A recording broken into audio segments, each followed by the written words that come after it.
Let's get nasty on a Thursday. It's a Fast Lane on 101 ESPN with Jamie Rivers. I'm Anthony Stalter, joined by our guy Brad Thompson for the first hour of the show today. What's up, BT?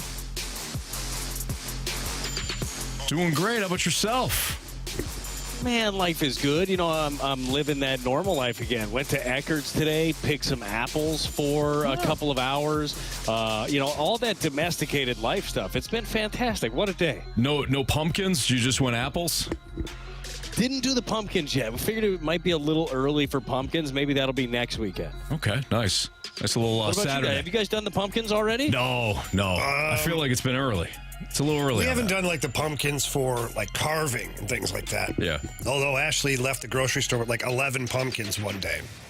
They had like all different colors and sizes. And for decoration, you're talking about? Yeah. We have fall decorations outside the door now.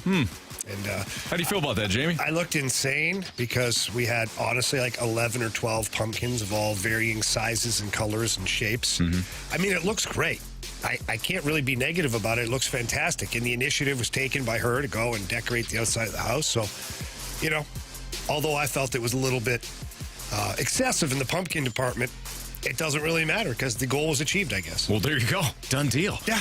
So, no baseball again tonight. You had no baseball yesterday, but tomorrow you've got all the NLDS and ALDS series starting. You've got the Rangers and Orioles. You got the Twins and Astros, Phillies, Braves, Diamondbacks, and Dodgers.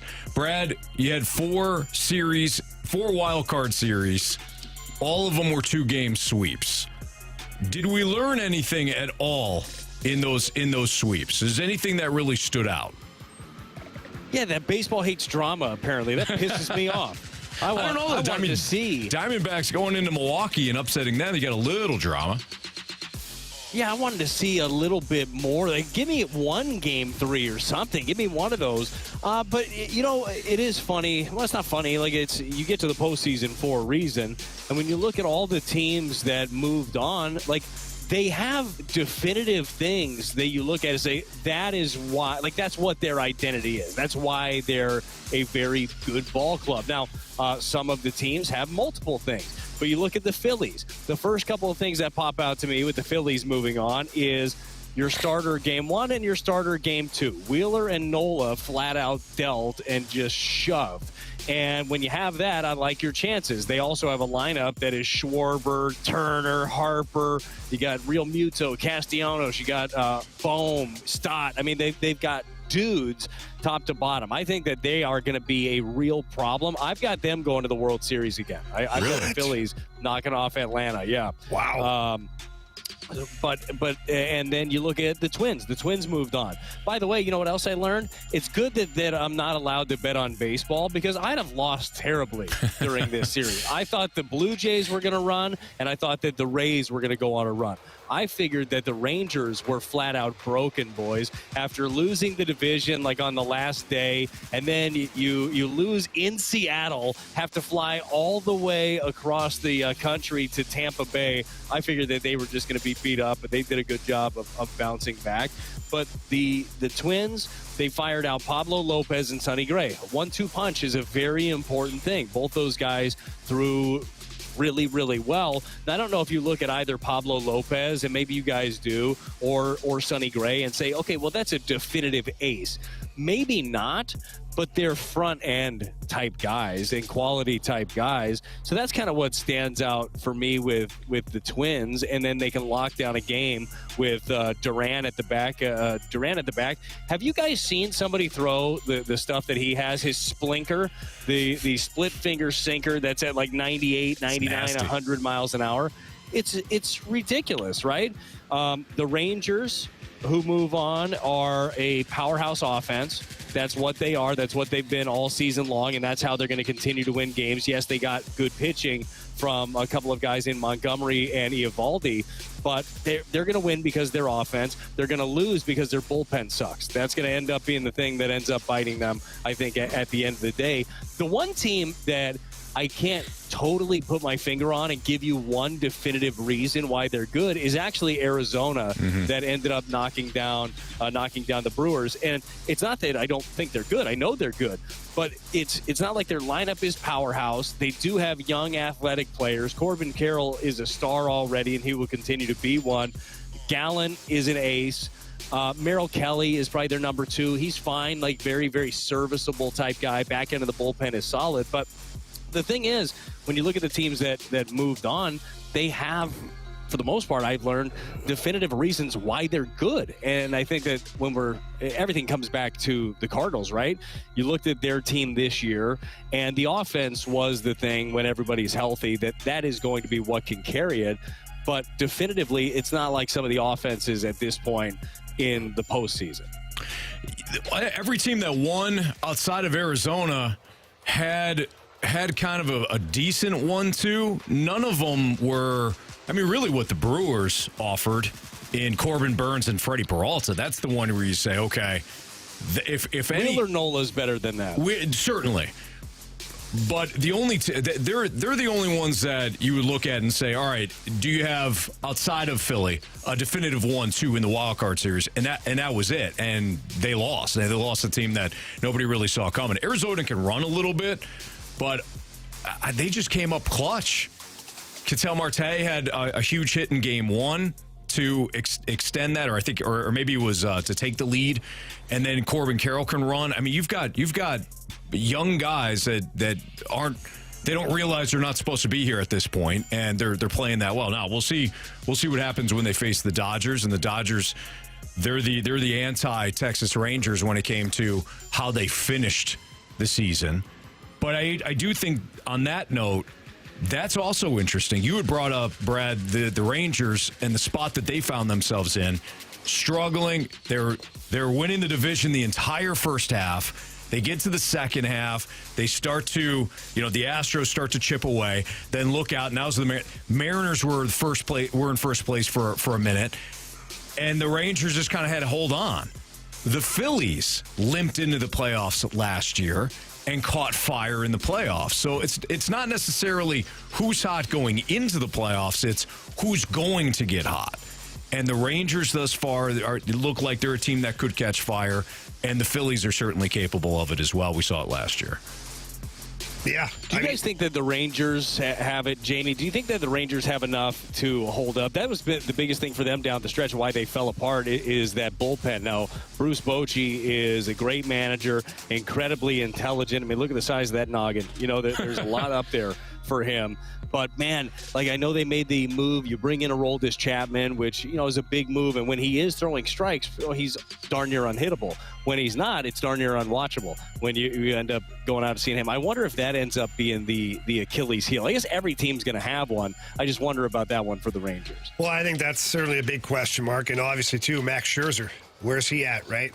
He's pitching a bullpen session the other day, and apparently went really good. He came out with, kind of pumped up and kind of yelling like that's what it's supposed to look like. That's what it's supposed to feel like. I don't know how far off he is. I guess never mind how far off he is. I don't know how long the Rangers have to continue to play in order to bring him back into the mix, even if it's an option at some point. But that could be a massive turning point for the team. If he's even able to get out there and pitch a version of what he normally is, or even close to it, that could help the Rangers. I think the teams that lost are actually the more interesting case studies. Toronto, loaded from a roster standpoint.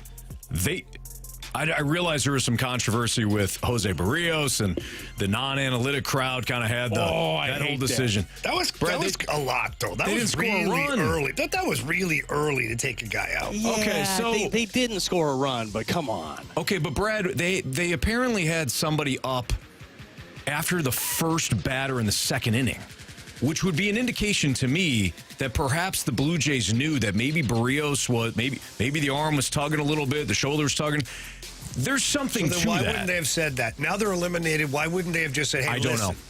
It's not analytics. He told us he's feeling a little crappy. He said he could give us 3.5. We got to that point. He said, hey, I'm pushing it. Like, why would they not come out with it? I don't know. I would, because I'd be like, I can't let the world think that I'm that stupid for just taking him out of the game that early. There's got to be a reason, though, why you had somebody up in the second inning. Yeah, because you're stupid. Maybe. Okay. All right, fair.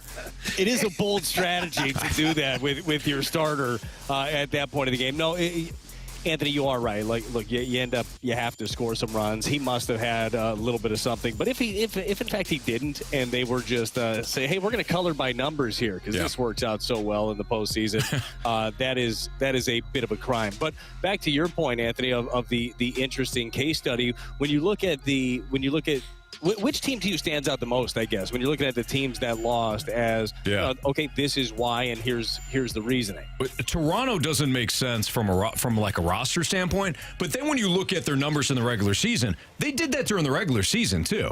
They were just good enough to make the wild card round.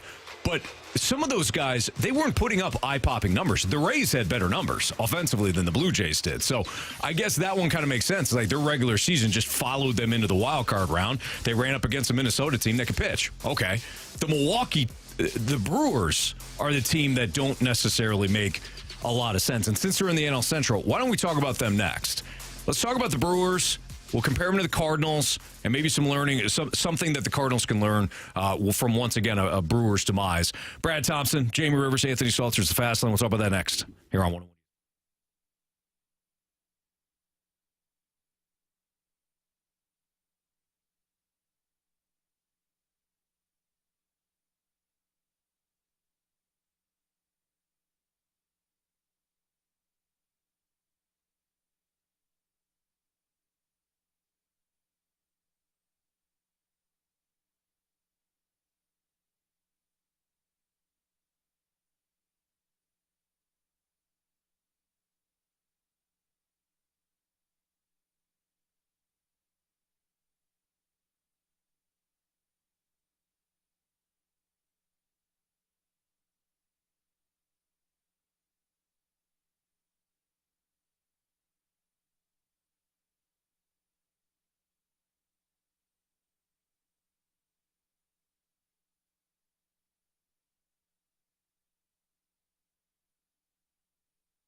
Drilled to center. Freeland going back, turning and looking. It's off the top of the wall. In to score is Carroll. Pham on his heels. Walker into second. And the Diamondbacks add 2.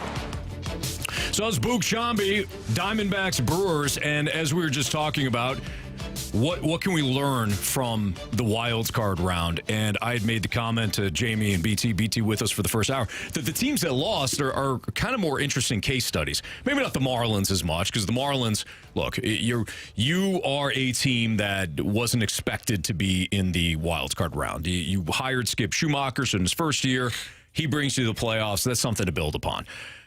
Them losing to the Phillies, going down 1-2 to Zach Wheeler and Aaron Nola, that's kind of to be expected. Plus, they didn't have their pitching. They didn't have Sandy Alcantara. They didn't have, who else? They're also missing another pitcher, Brad. Braxton Miller, right? Wasn't he? No, he was around, but he was used late. There was another pitcher that was also banged up. Gosh darn it. Oh, Yuri Perez, the Thank young you, kid, Perez. So they didn't have him. They didn't have Sandy Alcantara. So them losing the Phillies. All right. The Rays losing, I think, is kind of interesting, but at least you know the Rangers, they had the talent, they had the capability of doing what they did in Tampa. All right. But the Brewers, they, out of all the matchups, save for Marlins and Phillies, the Brewers were supposed to have kind of the easiest path. Again, outside of Phillies and Marlins. They also had the pitchers. You had Corbin Burnes and you had Freddie Peralta. Woodruff was out for the series. But if you could make it through the Diamondbacks, you possibly get Woodruff back. But you have more than enough with Burnes and Peralta to win 2 of 3 games, you would think, against Arizona. So my question to you guys is, 2 years in a row where Milwaukee comes up short, and we could just say blanket statement, maybe it's just the offense, but it was their pitching that also faltered this time around. So what can we say about the Brewers model, Brad, and how it has not worked the last 2 years? Like, what's missing? Yeah, well, the offense is missing. The overall, when we're talking about runs, Anthony, like that, runs. You no, idiot. I mean that is no. But that's the problem. Like, the Brewers are not a good offensive ball club, and you are at the mercy in the postseason of an ace blows up. You know, Corbin Burnes can give up 5 runs. That can happen in a postseason game, and especially in a short series that kicks you right in the shorts.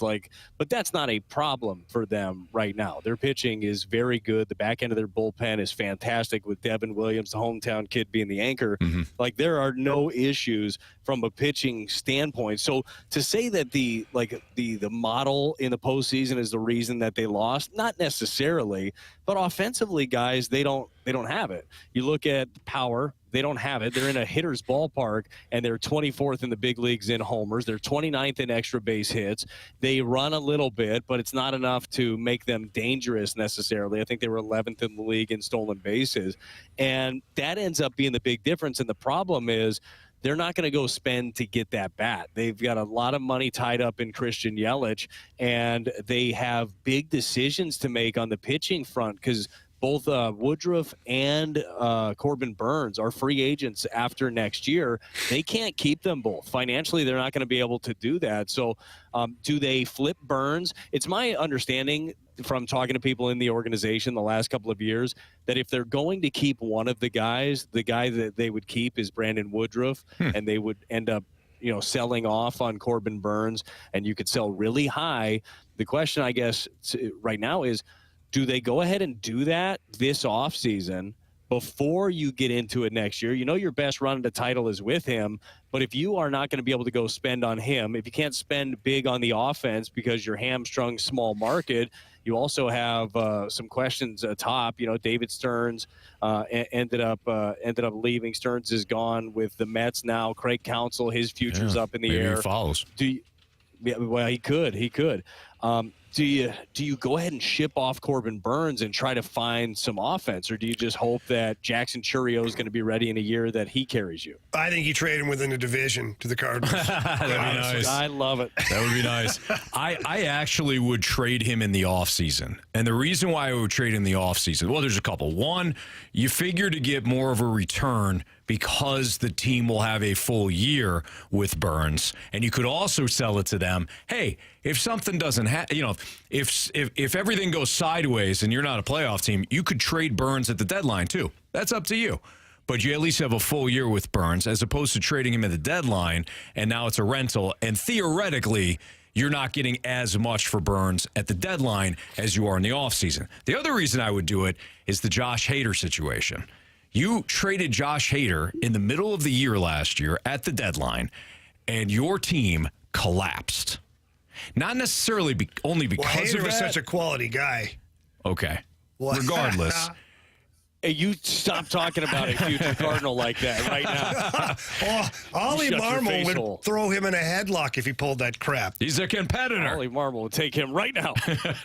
But I would trade him in the offseason, and that's part of it, too. The first reason I gave is the number one reason why I would do him in the offseason. But, again, if I'm the Brewers, I don't want this hanging over my head for an entire first half leading to the deadline about, Corbin Burns' future. That's my thoughts. What about yours? Yeah, look, I would agree with you there. You just better get it right. Like, you better get that impact bat. You better get that guy that changes the lineup, because right now when you look at the lineup of the Brewers, who scares you? Like, as a pitcher, who are you saying, okay, well, this guy's not going to beat me? Is it William Contreras at this point? He had a really nice year, a good second half. Yeah. He's not terrifying. Adames is streaky. Let him in home runs, let him in RBI, but he is also a guy that strikes out a bajillion times. I think he hit 217 on the year. Like, he's not scary. You need more. You need a complete ball club. And I think that ends up being, it's not like reinventing the wheel. If you want to win a championship, you have to be good in all facets of the game. They've got 2 out of the 3 of as far as like the bullpen is good, the rotation is good, but the offense is not. Defensively, by the way, they're one of the, if not the best club in baseball as far as defensive run save goes. So they've got that part of it too. But when you can't swing it, that ends up being a problem. So your pitching can run you through the division, and it can get you there, but you got to be more complete when it comes to the offseason, even with the blow-up of Corbin Burns. But to answer the question directly on Burns, I would sell him in the offseason. Yeah, I think you have to. And I think that you laid out the case perfectly well. Here's the hard part with it. How do you tell your fan base that we care, that we're going for it, that we're really trying? You've won the division now 2 out of 3 years if you're the Milwaukee Brewers. You've been in the postseason 5 out of the last 6 years. You've done it predominantly because of your pitching, and then you ship off one of those guys. And you are not a team that spends a lot. I think they were 19th in payroll this year, or somewhere right around that category. Gosh, that's a hard one to sell unless you absolutely nail it. Yeah, you can't. I guess if you're the Brewers, you can't worry about winning the press conference because you're always going to lose that press conference because you're a mid-market team-ish. You're more small market in some respects. You paid, like you said, Christian Yelich. You're hamstrung, and you just got to hope that the fans are going to get it. But they have every right to be ticked off. You're right. I mean, they're kind of right there, and the last two postseasons have been disastrous. So, guys, what should we, as we're Cardinal fans, follow that team? That's the team we want to win the Central. What should we hope that the Brewers do this offseason? Trade what Burns. Should we hope happens to that? Yeah, trade Burns and then do what they normally do and look in the bargain bin for guys. Yeah, they do a nice job Brewers, of it. Anthony, I am too, Jamie. I don't want to confuse it thinking it's the Cardinals. I thought you got Brad's question wrong. Nope. I am thinking just Brewers operating like they do. But, yeah, get Burns the hell out of the division immediately. I disagree. Son of a... I think the best thing that we could hope for is that they hang on to him and try to make a run at it again with the same ball club. They don't go out and pony up on their offense. Why does Brad hate the Cardinals? Well, I know what he's trying to do. He's trying to motivate. I'm setting us up for the future here. Because this is, if you're dealing a guy like Corbin Burns, you're getting pieces back if you do it correctly that could affect your franchise for years to come, right? You're supposed to get a young cornerstone type player when you're selling off an ace like that.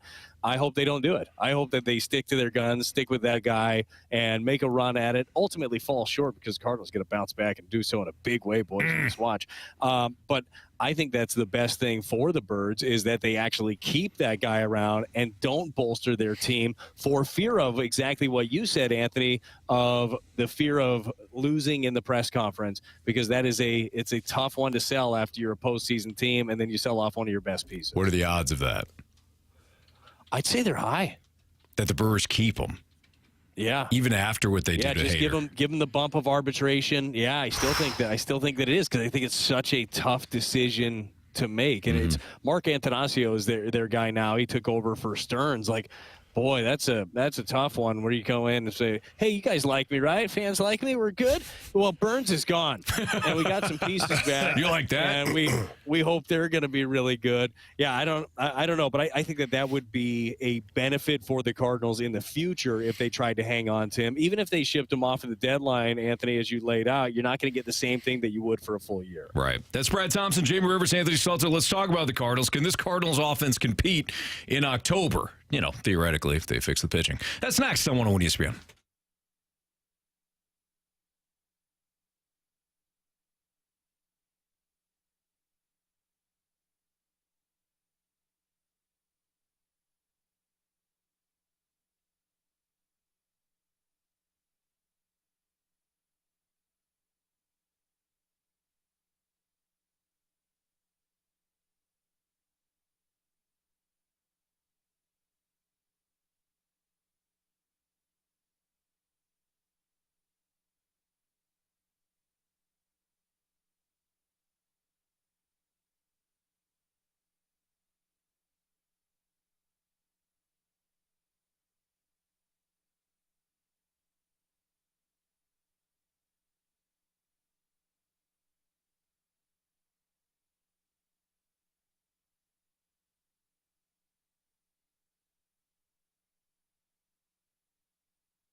101 ESPN Sports Center. I'm Andrew Marsh. It's time for a Sports Center update driven by Johnny Londoff Chevrolet and Johnny Londoff Autoplex. Last night, some preseason action for you right here on 101 ESPN between the Blues and the Dallas Stars. The Blues took care of business against the Stars, a 4-0 victory. They'll go up against the Blackhawks on Saturday. Pregame starts at 6. Puck drop is at 7. You can catch all the action right here on 101 ESPN. Also, this Sunday, we'll have some NFL Week 5 action coming your way right here on 101 ESPN. Steelers and Ravens. Pregame starts at 11. Following that will be the Broncos and the Jets. And then Sunday Night Football will be the Cowboys and the 49ers. Kickoff at 7:20. I'm Andrew Marsh, and the Sports Center update is driven by Johnny Londoff. Find new roads and shop 24/7 at londoff.com and londoffautoplex.com. Are you kidding me?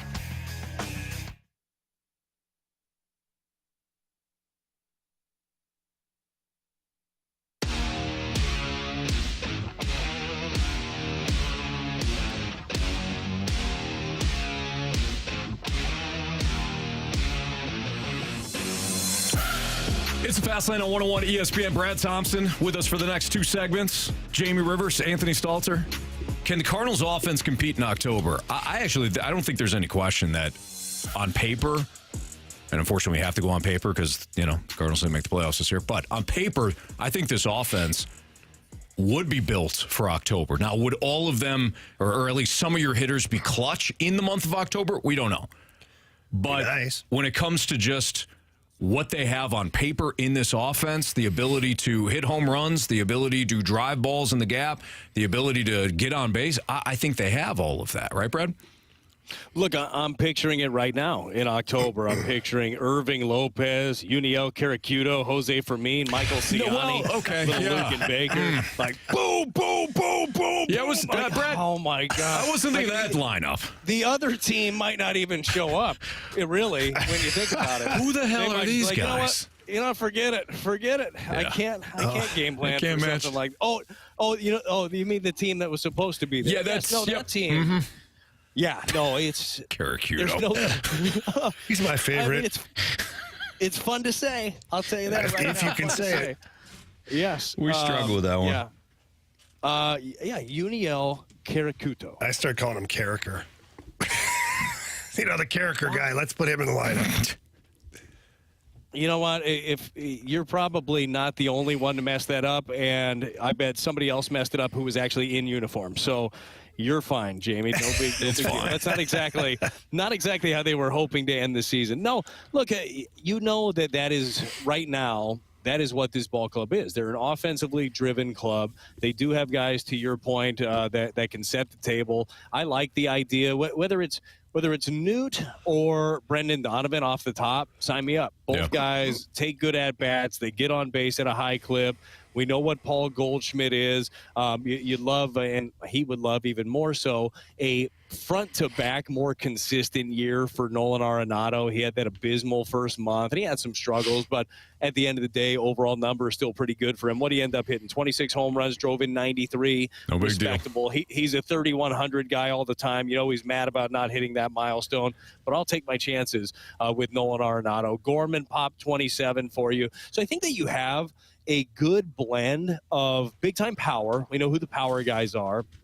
But you have bat-to-ball skills as well. Tommy Edman, he's not as high of an on-base guy as he probably should be for his skill set, but he doesn't strike out. Like, I like having guys like him and like Donovan, and even a guy like, he's not going to be in your everyday lineup probably, but Alec Burleson does not strike out. Like, great bat-to-ball skills. So I think that you have a nice combination. You can also steal some bases, and you've got a smart base running club. So, yeah, all those things end up checking out. Now, could you run into a buzzsaw in October? I've never seen it happen to the Cardinals, but maybe something like that could end up happening. But you have an offense that should be top 5 in the NL in pretty much every category when they're healthy for the year.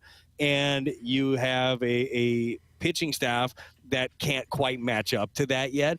But yeah, when you guys look at this Cardinals offense, is there one big question for you, or what is the biggest question for you offensively? I don't really know. Because I've said from the beginning, looking at this roster, Anthony, how many times after the lineup game, I look at the roster, especially early on when we had all the names. Mm-hmm. I look at this roster, I'm like, this should be a winning ball club. Yeah. Like this right here, this lineup should be winning baseball games. So I'm not one that believes, Brad, that we have to make any changes to this squad offensively. I think when it comes to the actual lineup, the only nitpick would be what's going to be the development of Mason Wynn. But if he's hitting ninth and playing great defense, I don't care. And if the other guys are doing their job, exactly, it's fine. It's the Harrison Bader effect, right? But we said that forever. Sure, and that's why I said nitpick. But when it comes to the lineup, if you expand the conversation and talk about the defense, that's where I get a little concerned here. I'm not worried about the corners. I'm really not worried up the middle. You got Mason Wynn, and then, at second base, whether that's Tommy Edman or Nolan Gorman, great. All right. Center field, if it winds up being Tommy Edman, I'm fine with that. But when you start to get to Jordan Walker's development, I know he's not. He did everything he could this year. He's learning on the fly. He's learning on the job. How much can he close the gap between, let's just say, an average outfielder to where he was at times this year? That becomes a question. Can your defense improve if this is your lineup top to bottom? Of course, you got a big question at catcher, which is something we talk about a lot. Yeah, it's and with Walker, what I am really going to be interested in is what he does this offseason. Like, what kind of work does he put in? Because it's hard to just, like, watch a video and say, okay, well, I need to do this, I need to do that. Like, you need live reps. Like, I still think, and he put together a full big league year for the most part. I mean, got sent down for a little bit.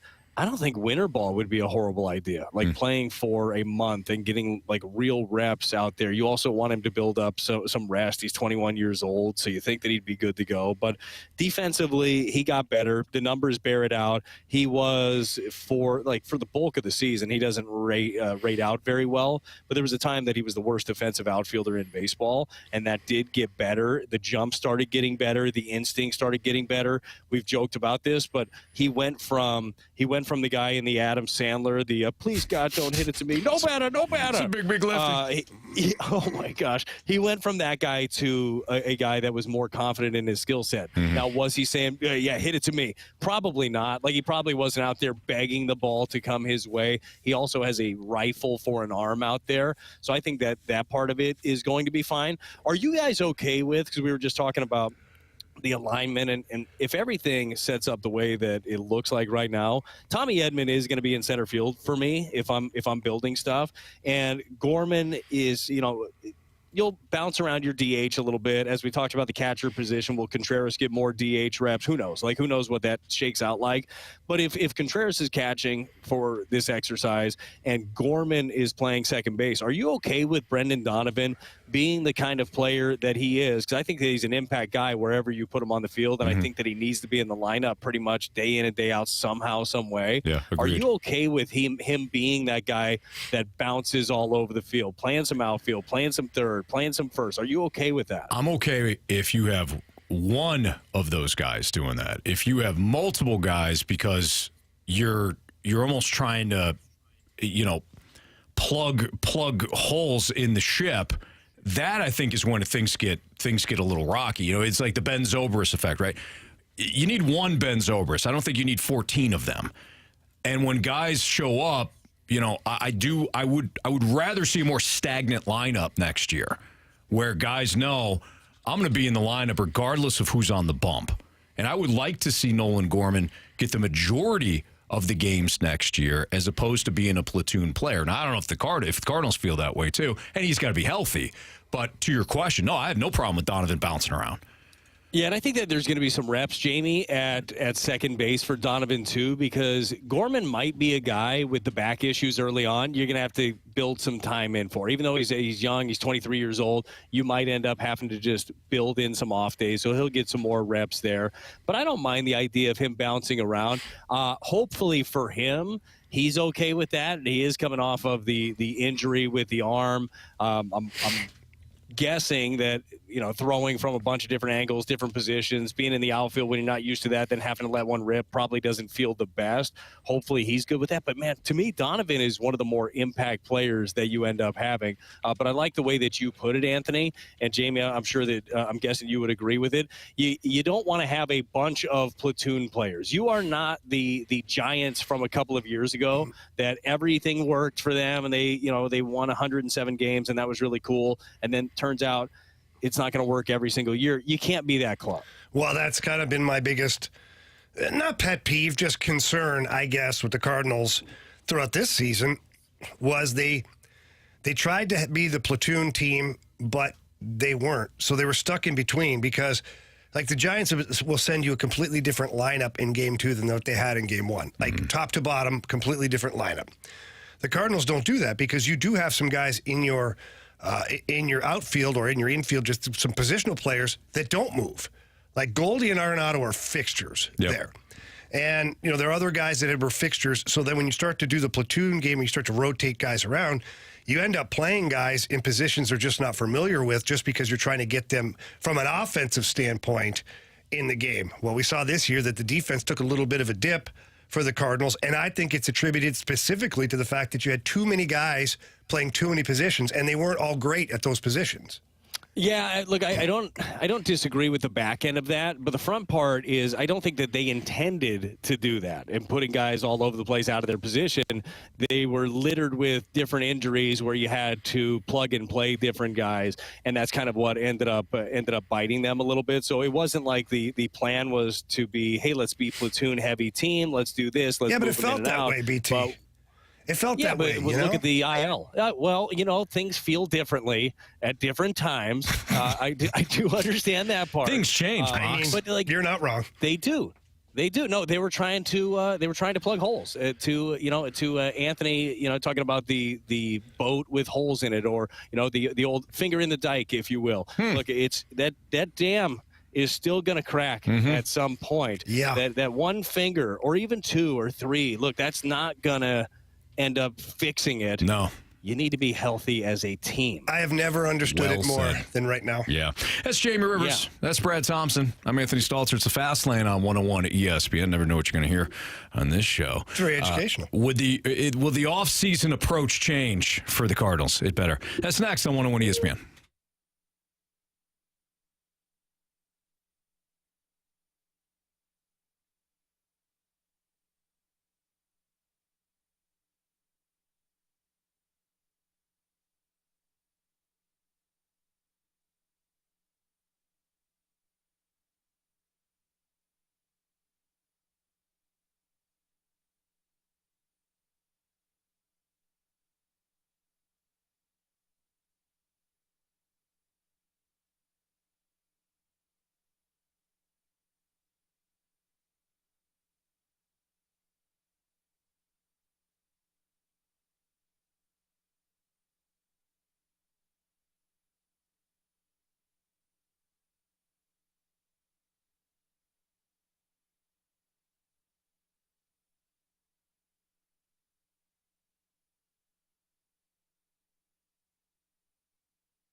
you go back and you look in a decade, those teams that win 54% of the time always wind up in the postseason, and they more often than not wind up in World Series. Are you out of your mind? It's unacceptable. But you have 3 million people coming summer here. It's a joke. And until someone holds this guy accountable, until Jerry DiPoto to take his analytics nerd and get the hell out of Seattle and get a guy who can hit 40 bombs that plays first base or right field or left field, maybe we'll make the playoffs. So we're actually doing the fan base a favor and asking for their patience to win the World Series while we continue to build a sustainably good roster. That was John Jerry DiPoto Mozeliak there earlier this week. BT, your thoughts? No, that was just Jerry DiPoto. do they not have... is there not a scenario where you're like, okay, I have these remarks. I'm going to go talk to the media. Anybody want to look through these? Or, hey, can we workshop this together?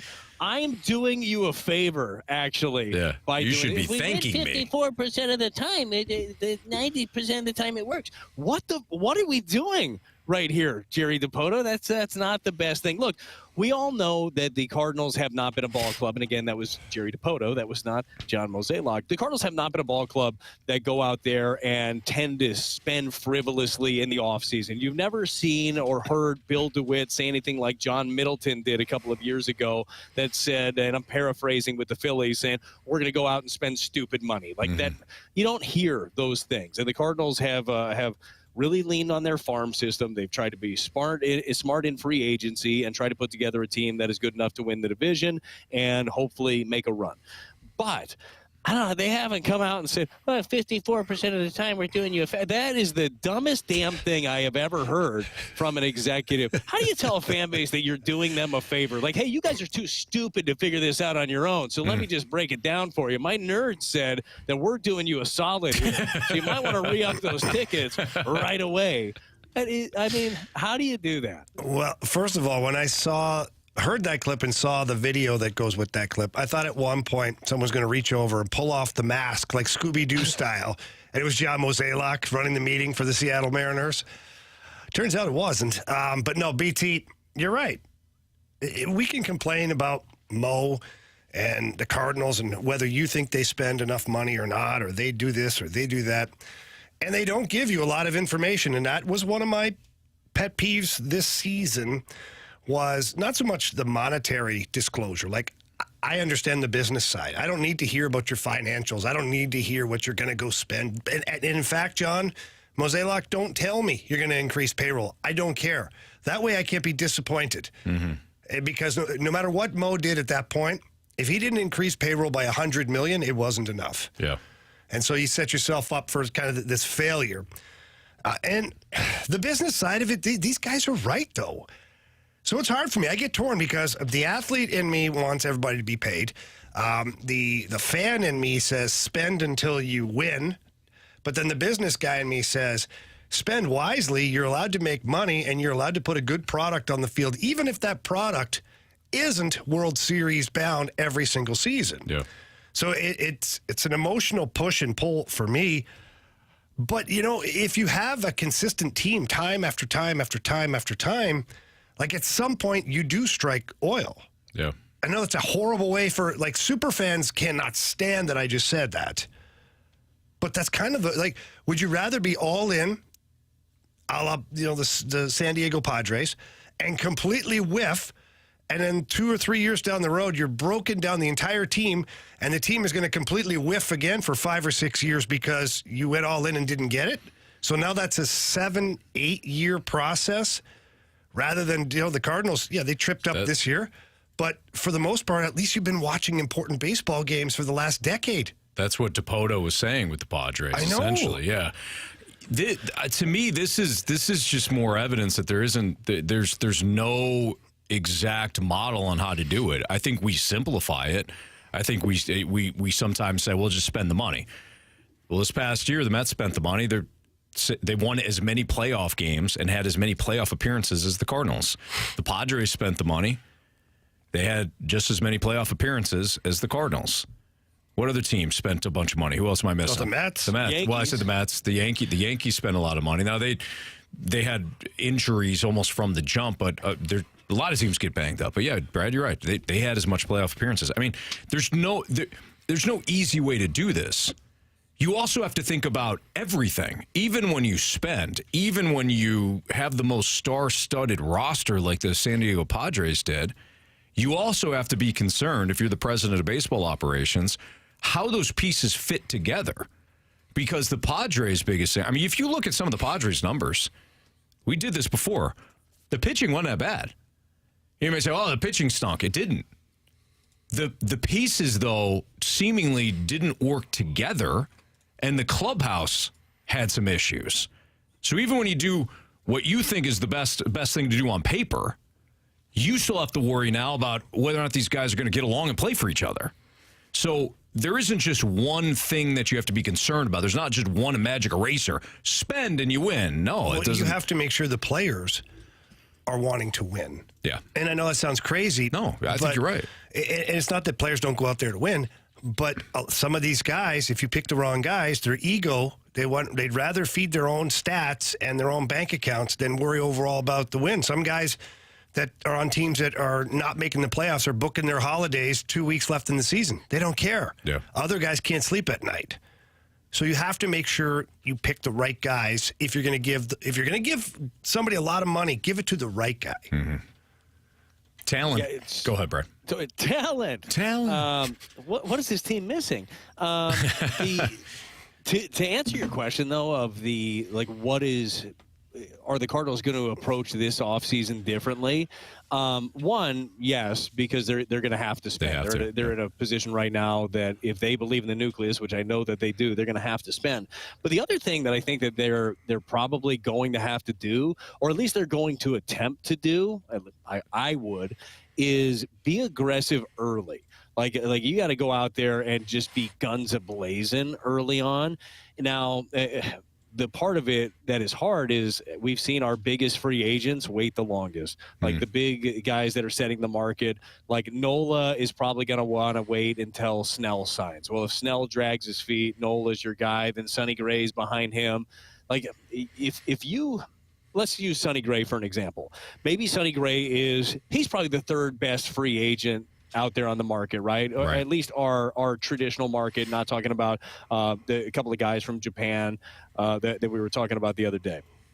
If you look at Sonny Gray specifically and say that's a target, we really want to have that guy, you might want to pony up for that guy a little bit early and try to get in there. And maybe it's an extra couple of $1 million, or maybe unfortunately it ends up being an extra year that you don't want to have to do, or maybe it's an option, or maybe it's an opt-out that you don't want to do. But you might have to be more aggressive, and you might have to be aggressive early when it comes to the trade market also, because you got a couple of things. One, you don't want to lose out on some of these guys, and two, you still want to have as great as the sustained success that this organization has had over the past couple of decades. We remember the last thing, right? Fans remember how it ended up this year. Now, hopefully, they're clinging to Adam Wainwright, his final weekend. Boy, that was fun at the ballpark. Chances are you're going to look at 20 games under 500 and be like, well, is that what you're rolling out next year?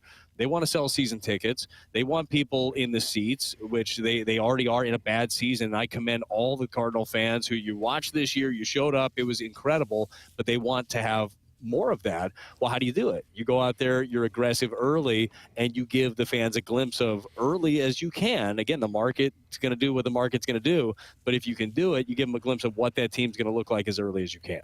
BT, picks in for Sunday. You good to go? I think so. Okay. I don't know if I'm good to go. I got the picks in. Oh, well, hey, that's Anthony half the, that's went and half the made battle. a deal again on behalf of our team. Yeah. Oh, what'd you do? And I'm pissed.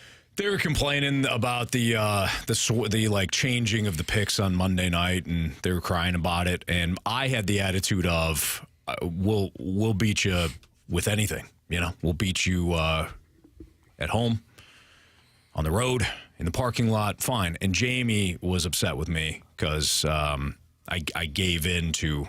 Yeah, I wasn't upset. Request. Look, I believe in our team. There's no doubt. I believe in our team, and I'm the same thing.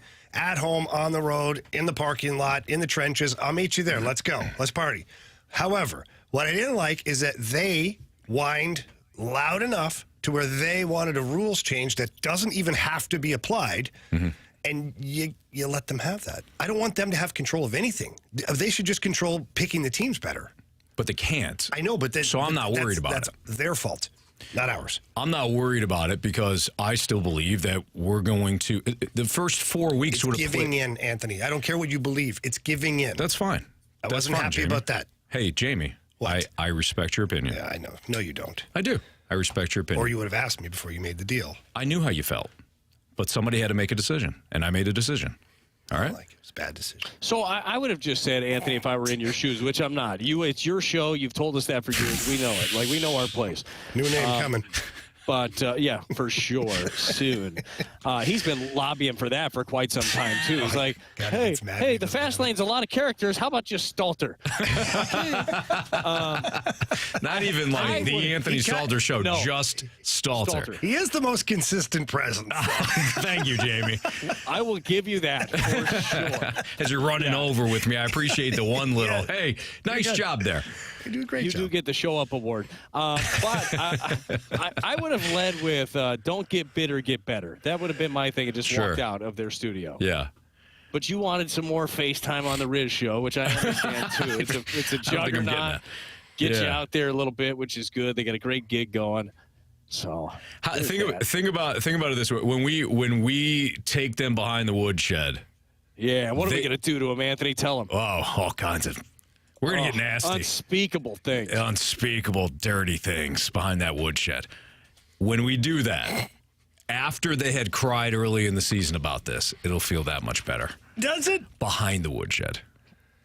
Does it feel better? Jamie, you know what I'm talking about. Does it feel better if they're crying, Anthony? Oh, mixes with their tears. Yeah, absolutely. Oh, it's getting weird.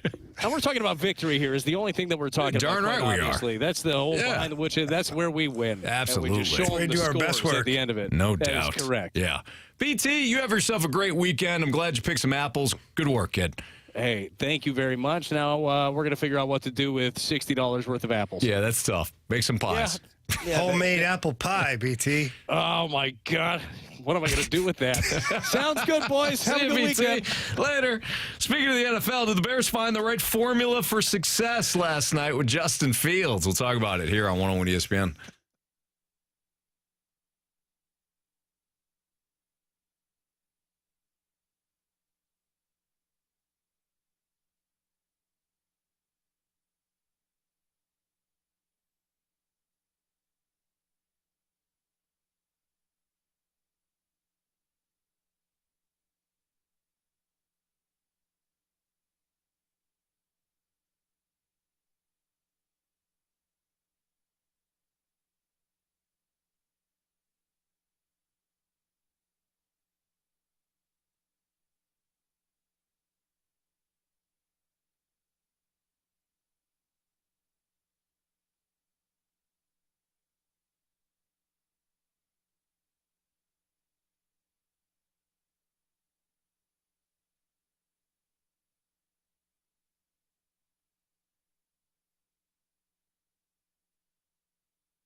Fields to the end zone, reaching up. Does he make the catch again? DJ Moore, touchdown. He is having a career in one night. I think we're doing a good job of really knowing his skill, and he's doing a great job of communicating with us during the week, what he likes and what he doesn't like, and it's just the open communication, and that's how you got to be with your quarterback, and he's really doing a nice job of growing. So you heard Al Michaels on the call last night. You also heard Matt Eberflus, the Chicago Bears head coach, following the Bears' 40-20 beatdown of the Washington Commanders. We were talking yesterday at Scott Air Force Base, and I think, Marsh, you had posed the better bet question of whether or not the Bears or Panthers would pick up their first win. And do we all say Panthers? Because we lost, if so. Or do we go with the Bears? I can't even remember. I think I went with the Bears. I can't remember, though. I mean, I'm sure the audio won't lie. So You know, I actually think we did go Bears because I remember saying they could win tonight. Yeah. And you were like, yeah, that's kind of what I was thinking. Either way, if you face DJ Moore last night in fantasy, good luck winning this week because DJ Moore put on an absolute show. 8 catches for 230 receiving yards and 3 touchdowns. Did Washington figure, let's not put a body on him at any point? On who? DJ Moore? Yeah, I don't know what the hell they were thinking. Washington was very puzzling last night. Last night, defense is terrible. Well, last night, Washington, to me, looked like a team that just completely disorganized. Yeah. They look Offensively, scared. defensively, every time I sat down, Anthony, take a walk with me for a second. Sure, Okay? yeah. Interlocking. Yep. Yeah, that's how we do it. Jamie's on the inside. Yeah. Well done. Last night was one of the very first nights I've had, like, nothing to do. My kids were at their mother's, and girlfriend was at a hockey game that was out in Pacific. And all. So I got a chance to sit down. Nice bourbon. Yes, Yeah. I did. You know that. I actually went to dinner with the big hoss first. Ashton, he's doing great. And so we had a great talk, great dinner. Anyways, got home. He wanted to go do his thing. I sat down on the couch with the dogs. Puppy snuggles up next to me. Yeah. Nice bourbon with a colossal cube Of course. in it. Yeah. And I'm going to watch me some football. I knew going into it, I'm like, this is a rough one, but doesn't matter.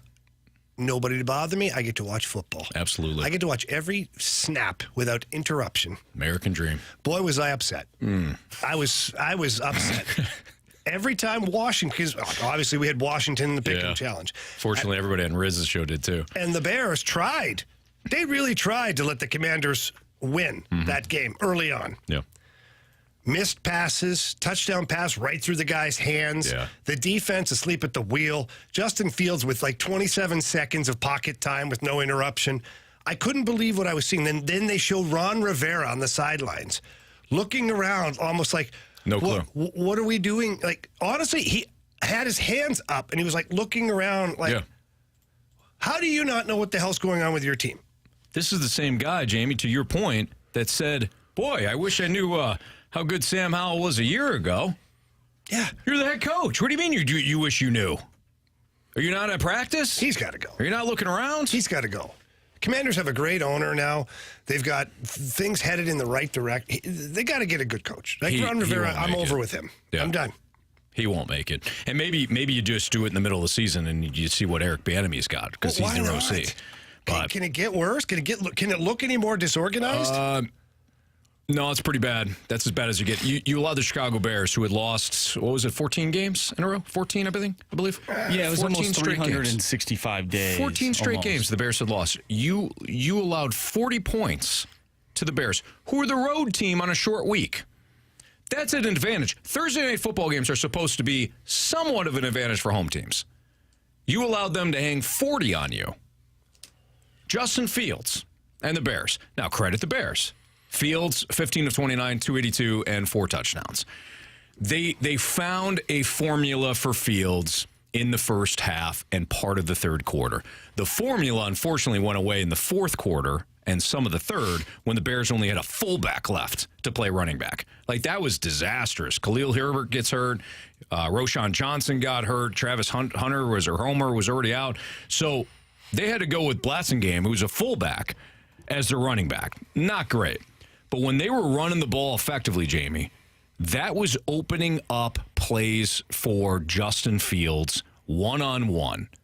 And DJ Moore is not a number one receiver in the same vein as a Devontae Adams or a Justin Jefferson. But DJ Moore has got a lot of skill, a lot of speed, a lot of elusiveness. You get him one-on-one and a little bit of time for Fields and you're good. They ran the ball. We're going to do a segment in a little bit about Chase Claypool, who was traded from the Bears to the Dolphins. You gave up a second-round pick for him. When you are only focused on, let's get my young quarterback, number one receiver, you're doing it wrong. Because there are other factors, offensive line being number one, defense / running game, 2A or 2B. Those are things that are going to impact your young quarterback more than a number one receiver. He's got to have a number one receiver to throw to. Really? He's got no time to throw. So what does it matter? But we all become obsessed with the number one receiver. But last night, the Bears ran the ball effectively. Justin Fields had one of his better games passing. The first throw to DJ Moore in the back of the end zone was a dot. He looked good last night. So I hope for the Bears' sake and Fields' sake that they can continue to take pressure off this kid by running the ball effectively and allowing him to mature inside the pocket. If not, the previous 14 games that's what it's going to look like moving forward. But Washington's a disaster. Yeah, they are. And I don't know. It's disappointing when you see things that are supposed to be heading in the right direction for a franchise, and that just looks gross like that. Well, maybe they are. I think I'm more upset because they wasted my time last night. You kind of knew that going in, though, right? But I was expecting a waste of time from both teams. Yeah. And then, therefore, process of elimination it's ugly. It's awful, but it's a good game. Mm-hmm. I'm watching, right. a 10-7. It's close. A 10-7 game. Yeah. At least it's close. It's close. Right. Or Washington coming back, all right, we got a little excitement. And they kept coming back just enough, and then just giving it back. So crapped all over themselves. It was disappointing. But how much, Anthony, how much impact can it have on a quarterback, a young quarterback specifically, if the team starts to scheme properly and get him some time and make plays that help him put together, a number of plays? I'm not talking a number of wins. I'm not even going to go there right now for the Bears. But Justin Fields has a talent that several teams looked at. He was one of the best college quarterbacks in his draft year. I'm not saying he was the best. I'm not saying he's elite. I'm not comparing him to any of the blue chippers that you've ever seen come out of the NFL. I'm not saying that. Mm-hmm. He still had the ability to be looked at by all the scouts and go, okay, I don't know if he's there, but something there. Right. When you find the right system for your quarterback, that's when things start to happen. So then why don't you change it? This guy's a running quarterback. Mm-hmm. He's, in my opinion, he'll never be a drop-back quarterback. He's never going to be Tom Brady or Peyton Manning, where he's just slicing you up with passing game. Yeah. He's just not. So why not make your offense from a run-pass option with Justin Fields and maximize what you can out of this young guy? I wouldn't go signing him for an 8 or 9 year deal. No.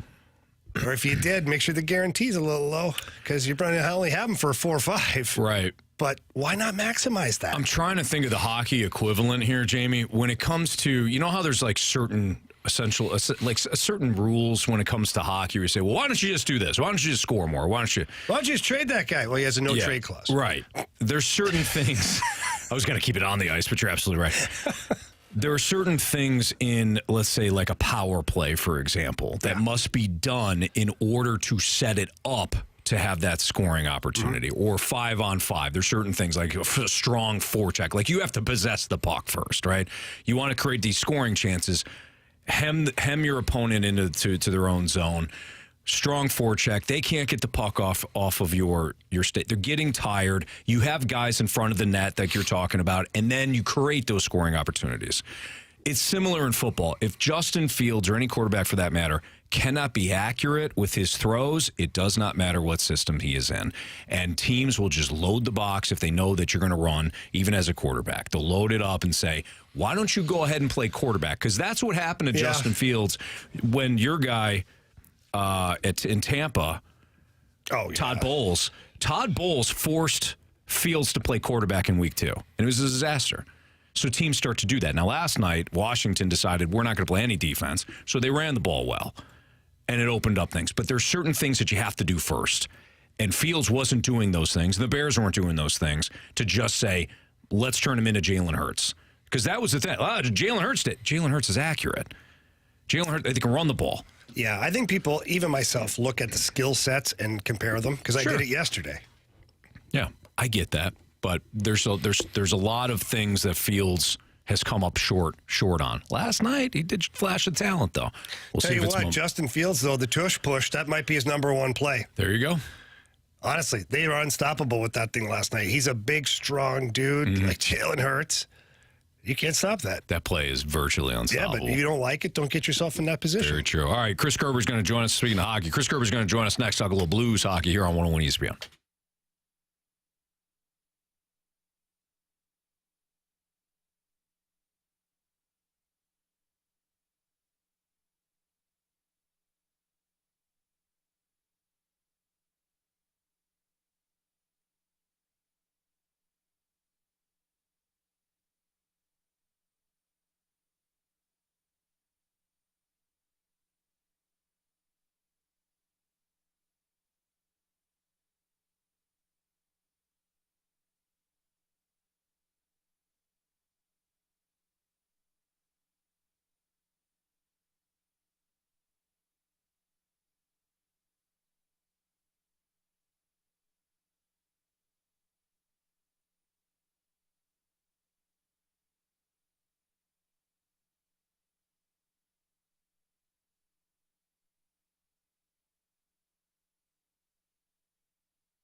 Time for Curbside with the voice of the Blues, Chris Kerber. Brought to you by Scott Lee Heating Company, a proud Mitsubishi Electric Elite contractor.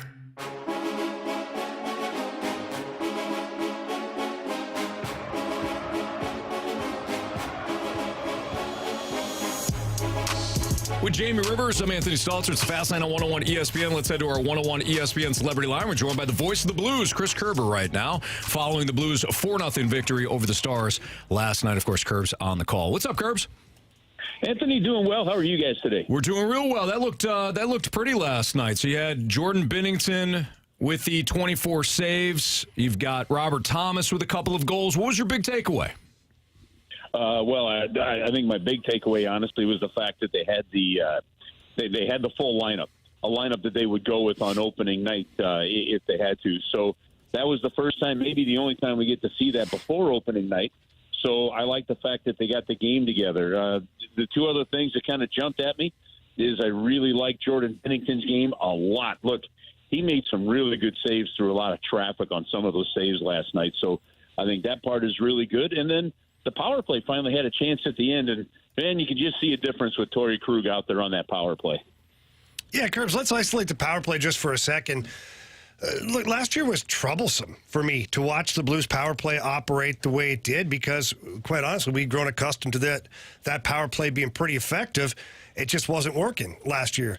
In your opinion, this season, do you feel like there's more of a group effort trying to score the goal? Like nobody really cares who scores it and who gets the assist on it, but we have to score a goal for the team. Do you feel like there's more of that mentality?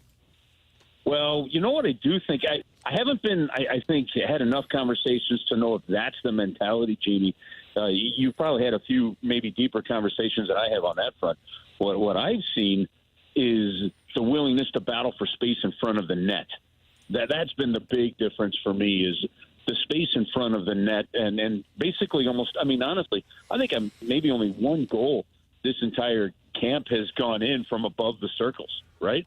Everything has been from below the circles and in, and that was real evident on that power play again last night. So to me, because I agree with you, last year the special teams were such a crazy question mark, and the biggest reason for that was that the year before both the power play and the penalty kill were in the top 5, and then they both just went, well, they just both went to heck yet last year. So with the same personnel, I mean, that was what was so confusing. So looking at what it did, I like the fact that you can put Verana on one side, you can put Thomas on the other. I like the fact that you've got one-timer threats out there, and you've got to be able to use the one-timer.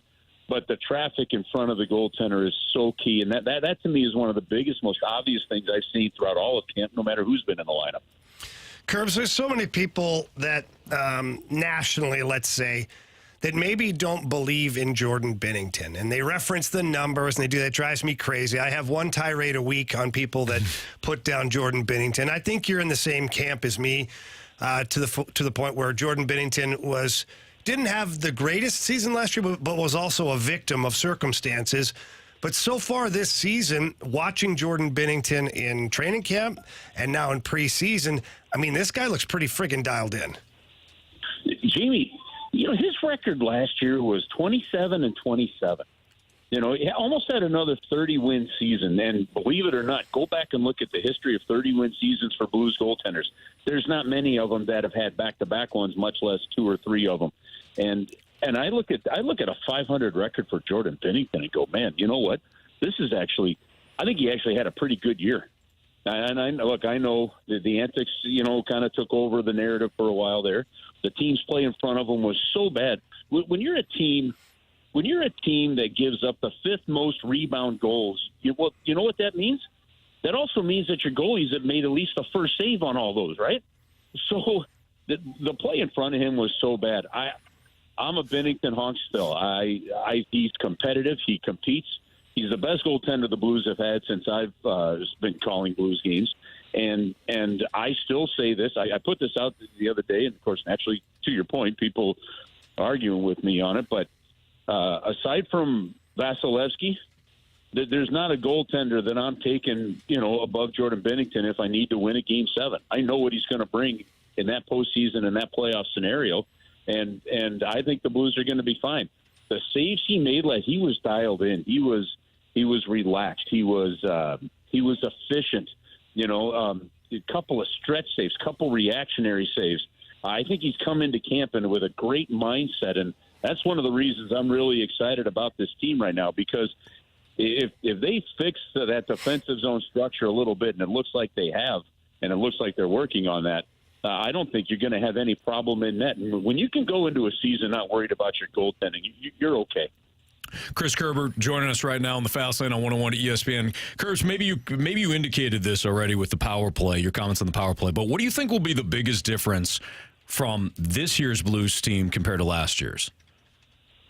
Well, to me, there's on the power play or just in general? No, in general. I was just, I know you talked about you seeing some differences in terms of getting in front of the net, so maybe that is your answer here, but no, in general. Yeah, look, they've changed their defensive system, and you can see that. There's been a couple times in the last couple games when you look down from up above, and the other team might be reeling the puck around the outside, and you look at where the Blues are positioned, and there are 5 players in the zone. Almost look, they're in that pattern of the 5 dots on a dice, right? And you can see the defenseman staying in front of the net longer. You can see the centerman having to go do a little more work in the defensive zone to get the pucks. That is clear. The other thing that I've seen, without a doubt, is the sticking in front of the net in the offensive zone. Those 2 aspects alone are going to create some chances. What we've seen from Hayes on the defensive side of things, his use of defensively of the stick, his being in the right place at the right time, I think that's going to bode well for the Blues in that front, because I don't know where you guys are on this one as much as me maybe, but I just really think that the Blues, especially early in the season, with those 2 changes that we just talked about, with those 2 looks we've seen a lot of, they're going to have to win some games 3-2, 4-2 maybe with an empty net, 2-1, right? That might be something with a late power play, something along those kind of lines. And they're going to have to win those kind of games more this year. And if they do that, they're going to be fine, and they're going to have the confidence in their own system. So those 2 specific changes to me are huge. Not as much running around the defensive zone, and there's clearly, very clearly, a focus on getting the puck and getting bodies to the front of the net. Yeah, Kerbs, I couldn't agree with you more. Quite honestly, I was telling somebody this morning that this is a 1-goal game here for the Blues, to where they're going to have to perform good in these close games. They're not going to be able to open it up and wheel and deal and just let it fly. If they're going to be successful, they have to be tight defensively and make sure they get those bodies to the net. Now, in saying that, depth is going to be a big factor for the Blues. We look at the 4 lines currently that we think will be on the NHL roster. I like the depth. Now, as we continue down that road, who becomes the extra forward? Because we've got some interesting practices here lately where you've got some guys, a small group of guys, skating all by themselves, and then what looks to be the team skating together. Alexandrov added to that group today. Who do you think is on the outside looking in, or who do you think is the first chance to be that extra forward for the Blues?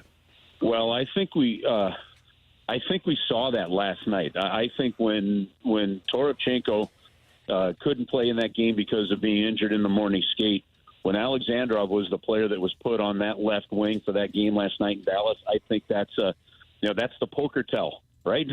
that's the poker tell of who was next up on their list. So to me, I would have had him as the extra forward. Now, they've got to make their decisions by Monday. Final opening day rosters have to be in on Monday. And so if that's the case, and if they kept 2 extra defensemen, that would mean if it was Alexandrov, that Walker and McEachran would have to go on waivers and potentially clear there. So is that their final decision? No, I don't know what their final decision is, Jamie. But to your point, I mean, look, I think it was when you've got to say, okay, we're going to put our NHL lineup out there tonight against Dallas, and one guy couldn't make it. That next guy that they tap to go in there has got to be the guy they're thinking of next, I would think. Gerbs, great stuff. We appreciate you coming on. Have a great weekend, and we'll check back with you again next week. All right, guys. Next week it counts for real. That'll be fun. No kidding. Yeah, I can't believe it's already here. It's going to be fun. Kerbs, again, have a great weekend. All right. Thanks, guys. Have a good weekend. Thanks. That's Chris Kerber, voice of the Blues here on 101 ESPN. Blues Blackhawks pregame at 6 o'clock tomorrow night. We'll have the coverage for you right here on 101 ESPN. College football week 6 primers next, including the big LSU-Mizzou game. What's the biggest factor in Mizzou remaining unbeaten and picking up one of the biggest victories under Eli Drinkowitz? That's next on 101 ESPN.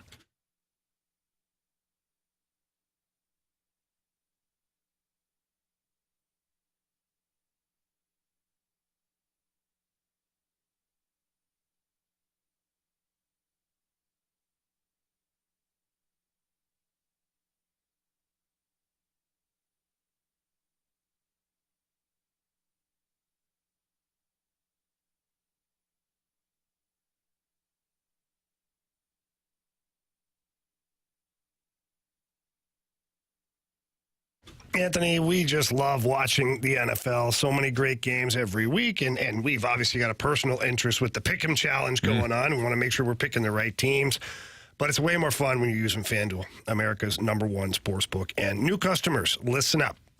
If you sign up right now, you get $200 in bonus bets. That's guaranteed. All you have to do is place a $5 bet. So again, you get $200 in bonus bets guaranteed after you place a $5 bet. And that's win or lose. You could look at this weekend's slate, win or lose, too. Anthony. Win or lose, that's huge, Jamie, because normally if you lose, that's it, but not with FanDuel. FanDuel's got all the spreads. They got the player props. They got the live betting. They got the same game parlays. You got a full slate in the NFL this weekend. You got Jamie's Lions. How about them laying only 9.5 against the Panthers? They should absolutely roll in that one. The Texans, the upstart Texans, should pick up a victory, an outright victory over the Falcons. But maybe you don't like some of those plays. Maybe you're looking at some of your own. Great. Play it at FanDuel because, again, they're America's #1 sportsbook. Visit FanDuel.com/fast. Again, FanDuel.com/fast. Start the week off right with FanDuel, the official partner of the NFL. President in Illinois, first online real money wager only, $10 first deposit required. Bonus issues non-withdrawable bonus bets that expire 7 days after receipt. Restrictions apply. See terms at sportsbook.fanduel.com. Gambling problem? Call 1-800-GAMBLER.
.101 ESPN Sports Center.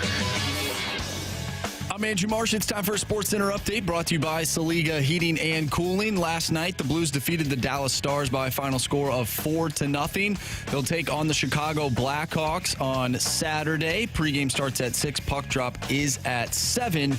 You can catch all the action right here on 101 ESPN. We just talked with Chris Kerber. If you missed that interview, make sure you go to 101ESPN.com or check out the 101 mobile app. It's all brought to you by Dobbs Tire and Auto Centers. And on Sunday, Week 5 of the NFL, we'll have the Steelers taking on the Ravens. Pregame starts at 11 a.m.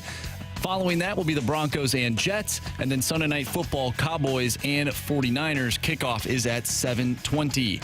I'm Andrew Marsh, and the Sports Center update is brought to you by Saliga Heating and Cooling, an independent American Standard heating and air conditioning dealer.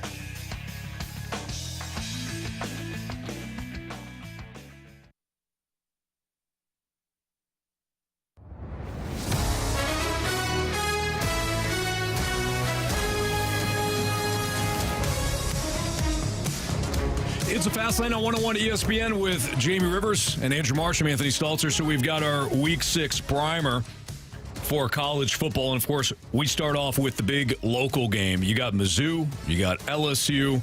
11 o'clock kickoff, which I know a lot of Mizzou fans are salty about. And I understand that. You wanted the primetime matchup. I get it. Pack the place anyways. But they better. Get out of bed. 5-0 and Get it's hyped LSU. Up. Let's go. No, it's easy. Listen to me. If you are, we know you're listening in Columbia right now, all the college kids and whatnot, just go out tonight and don't sleep. Right. Just stay up. Plow right through the night. Oh, yeah. The night. Yeah. Plow right through the night. Mm-hmm. Tomorrow morning, maybe hammer some water about 5 or 6 a.m. No, about 4 a.m. Hammer some water for about an hour. And then at 5, foot on the gas again. Mm-hmm. Foot on the gas again and get ready to kick some LSU butt. That's right. That's my advice. Then you celebrate. Then you take a nap. You get up. You take Sunday off. Big deal. And you celebrate again. That's right. Oh, Anthony. Take Sunday off and then get your studies I'm talking about in. Saturday night. Get ready to go to school on Monday. You know? What I'm talking about is... Education's important. What I'm talking about is celebrate after the win, take a nap, then celebrate again on Saturday night. Then Sunday, yeah. It's not a bad idea. Get a meal in there, too. Get a meal. Mix in a meal. Yep. Mm-hmm. Yeah, nutrition's important. You think these college students are taking naps midday? I don't know if it'll be a nap that they want to take. If you're up all might be night, forced. Yeah, you make a great point. If you're up all night, I mean, that's again, we're talking about not going to bed tonight. And you have a couple of wobbly pops. Mm-hmm. You sometimes the nap finds you. Mm-hmm. Sometimes the old brain just shuts down on itself to protect you. You find a couch. Yeah. You're absolutely falling asleep on that thing. Absolutely, yeah. You fall asleep with a smile on your face because Mizzou won. Somebody says, sounds like Jamie's calling for kegs and eggs in Columbia. Mm-hmm. Absolutely. Wow. Darn right. Absolutely. All right. You're letting yourself down and your team and your school if you're not ramped up like that for this game. Very true. So how do we see it playing out? What do you guys think? Oh, Tigers win. I like what you did there. Now that we got that joke out of the way, how do you see? Why do you gotta be like that? How do you see? It's you know, it's what, Anthony? It's a nice putback. Uh-huh. You know it's coming down. You just put it back. Okay. Look, you like it. I liked it, Jamie. I don't think we need to spend a lot of time on it. How do you see it going down now, besides the Tigers winning? Never mind. Which Tigers? Now you lost me now. Marsh, how do you see this going down? Well, you know, we are some of the biggest Mizzou fans, at least at the station. I think we've all established that. Well, we hold them accountable. Absolutely. So we respect them. I think, you know, if we want to stay on brand, I think we have to fade them. I think we have to fade them. It's a win-win situation. No, it's not a win-win Well, situation. you know, I've been fading the Bills. They keep winning. We're not BK. Yeah. Well, I'm just saying, I'm a very superstitious person, and I don't know if we picked the Tigers to win yet. Yes, we have. Well, I'm talking about we had them against South Dakota. We had them against Vanderbilt. Those don't count. We had them against Middle Tennessee State and Memphis. Those games don't count, Anthony. I'm talking about the big games. Kansas State, we faded them. I feel like we need to fade them again, and maybe they'll win. I'm not fading them. All right. Well, we don't have to fade them. I'm just throwing the idea out there. I think they pull off the upset tomorrow. Here's a couple of key factors Is here. it an upset? Yeah, they're 5.5-point dogs. Really? Mm-hmm.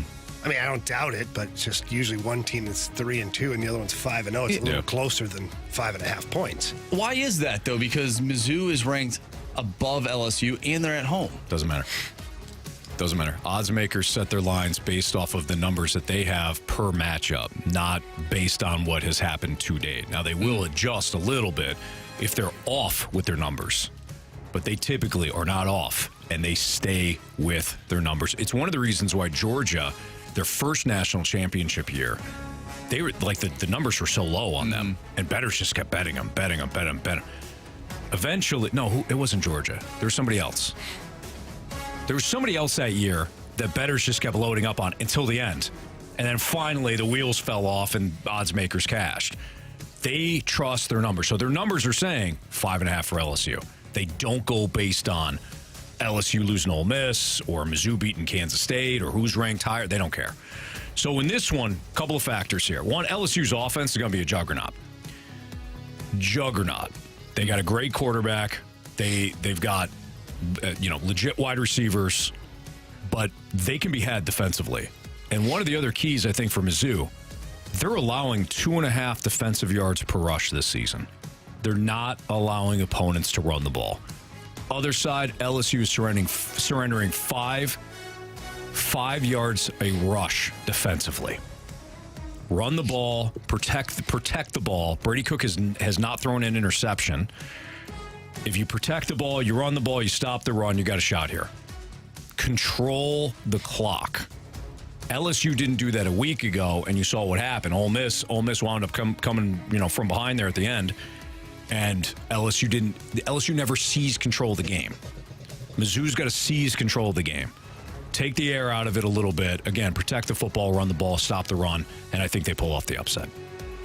They have to take the air out of the football? Not Tom Brady style. Oh, okay. Yeah, not Tom Brady style. That would help. I'm talking about more of a ball control offense. Gotcha. But yeah. Mm-hmm. All right, other games. I think the biggest one is the Red River rivalry between Oklahoma and Texas. Oklahoma's 12th. Texas is 3. I'm not a big believer in Oklahoma this year. I am on Texas's bandwagon. I think Texas is a different looking Longhorns team. Ever since they went into Tuscaloosa and beat Alabama and did so convincingly, they have not faltered. You know how we talked about like Mizzou, hey Mizzou, don't blow this now. You beat Kansas State, don't stub your toe against Memphis or God forbid don't lose to Vanderbilt. That's kind of Texas. So they beat Alabama. They whipped Wyoming. They whipped Baylor. They whipped Kansas, who was ranked last week. They hung 40 on them. I like Texas in this game. I think Texas offensively is a juggernaut, and defensively they're playing well. And I just don't trust Oklahoma's offense, despite their ability sometimes to throw up big-time numbers because of Gabriel. I like Texas. You can listen to that game, too, right here on 101 ESPN. Nice job there, Marcy. Pregame starting at 11, and then that will take you right into, maybe not right into Blues pregame, but if you want to continue listening, we got Blues pregame at 6. Yeah, it won't go into it, but yeah. You never know. It could be a 10 overtime game. That'd be a long game. That would be a long game. How do you see it, Marsh? You like Texas? I like Texas, yeah. I like the Longhorns. Oklahoma, I don't really know. I don't really like the teams that they've played so far this year. Who's that, Oklahoma? Yeah. So, at least compared to Texas. You get a big win against Alabama. Kansas was ranked for a second. No, Oklahoma's played nobody.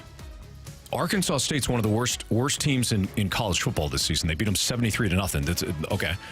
SMU, they beat 28-11. They hung 65 on Tulsa. Again, okay. Cincinnati, they beat 20-6 in kind of a slog fest. And then they beat a bad Iowa State team who's down this year 50-20. They have not been tested. This is their first test. Mm-hmm. And I think Texas is going to come out and boat race them. What are your thoughts on the Kentucky-Georgia game? I think this is fascinating. I think this is when Georgia comes alive. And that's really? I think that's no disrespect to Kentucky. I'm because everybody's Kentucky, on man. Everybody's on Kentucky. I think Georgia wins by 2+ touchdowns. What's the line? I think it's 14.5. Yeah, Georgia, obviously. Mm-hmm. Yeah.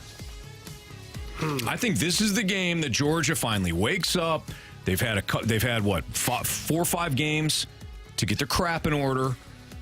They've played bad halves. They've not played a full game yet against a good opponent.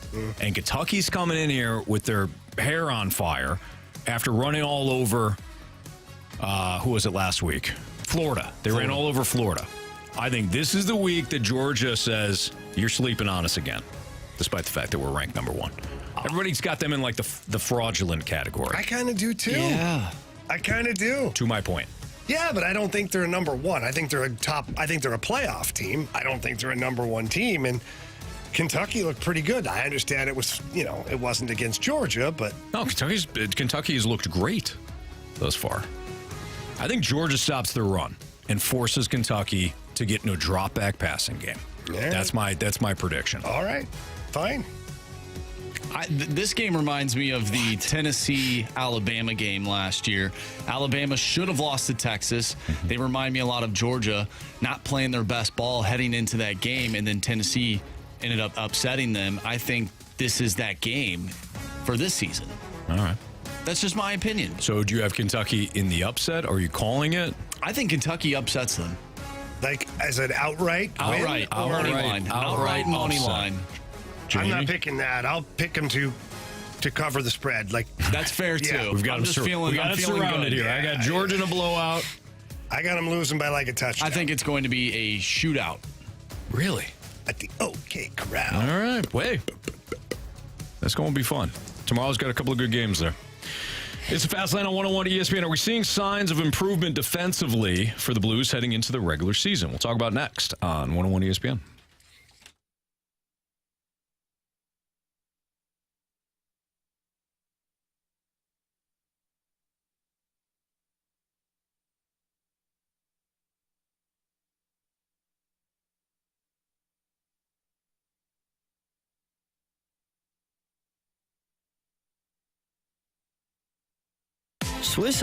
SwissAirSTL.com. There's something magical about our guarantees.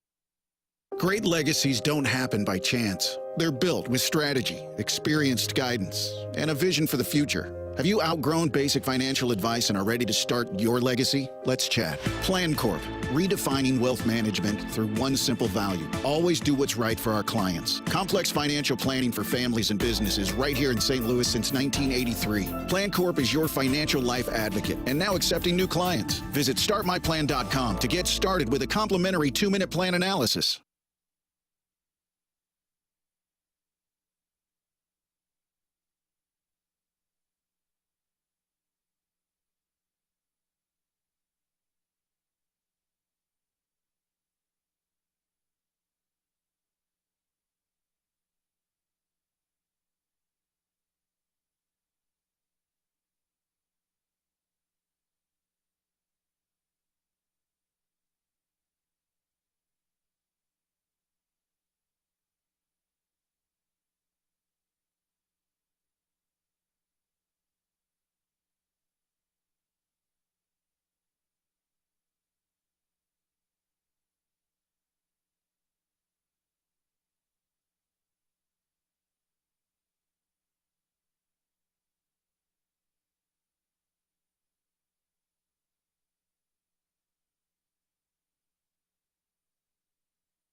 It's Fast 9 on 101 ESPN. Are we starting to see some signs of improvement when it comes to this defense for the Blues, especially heading into the regular season?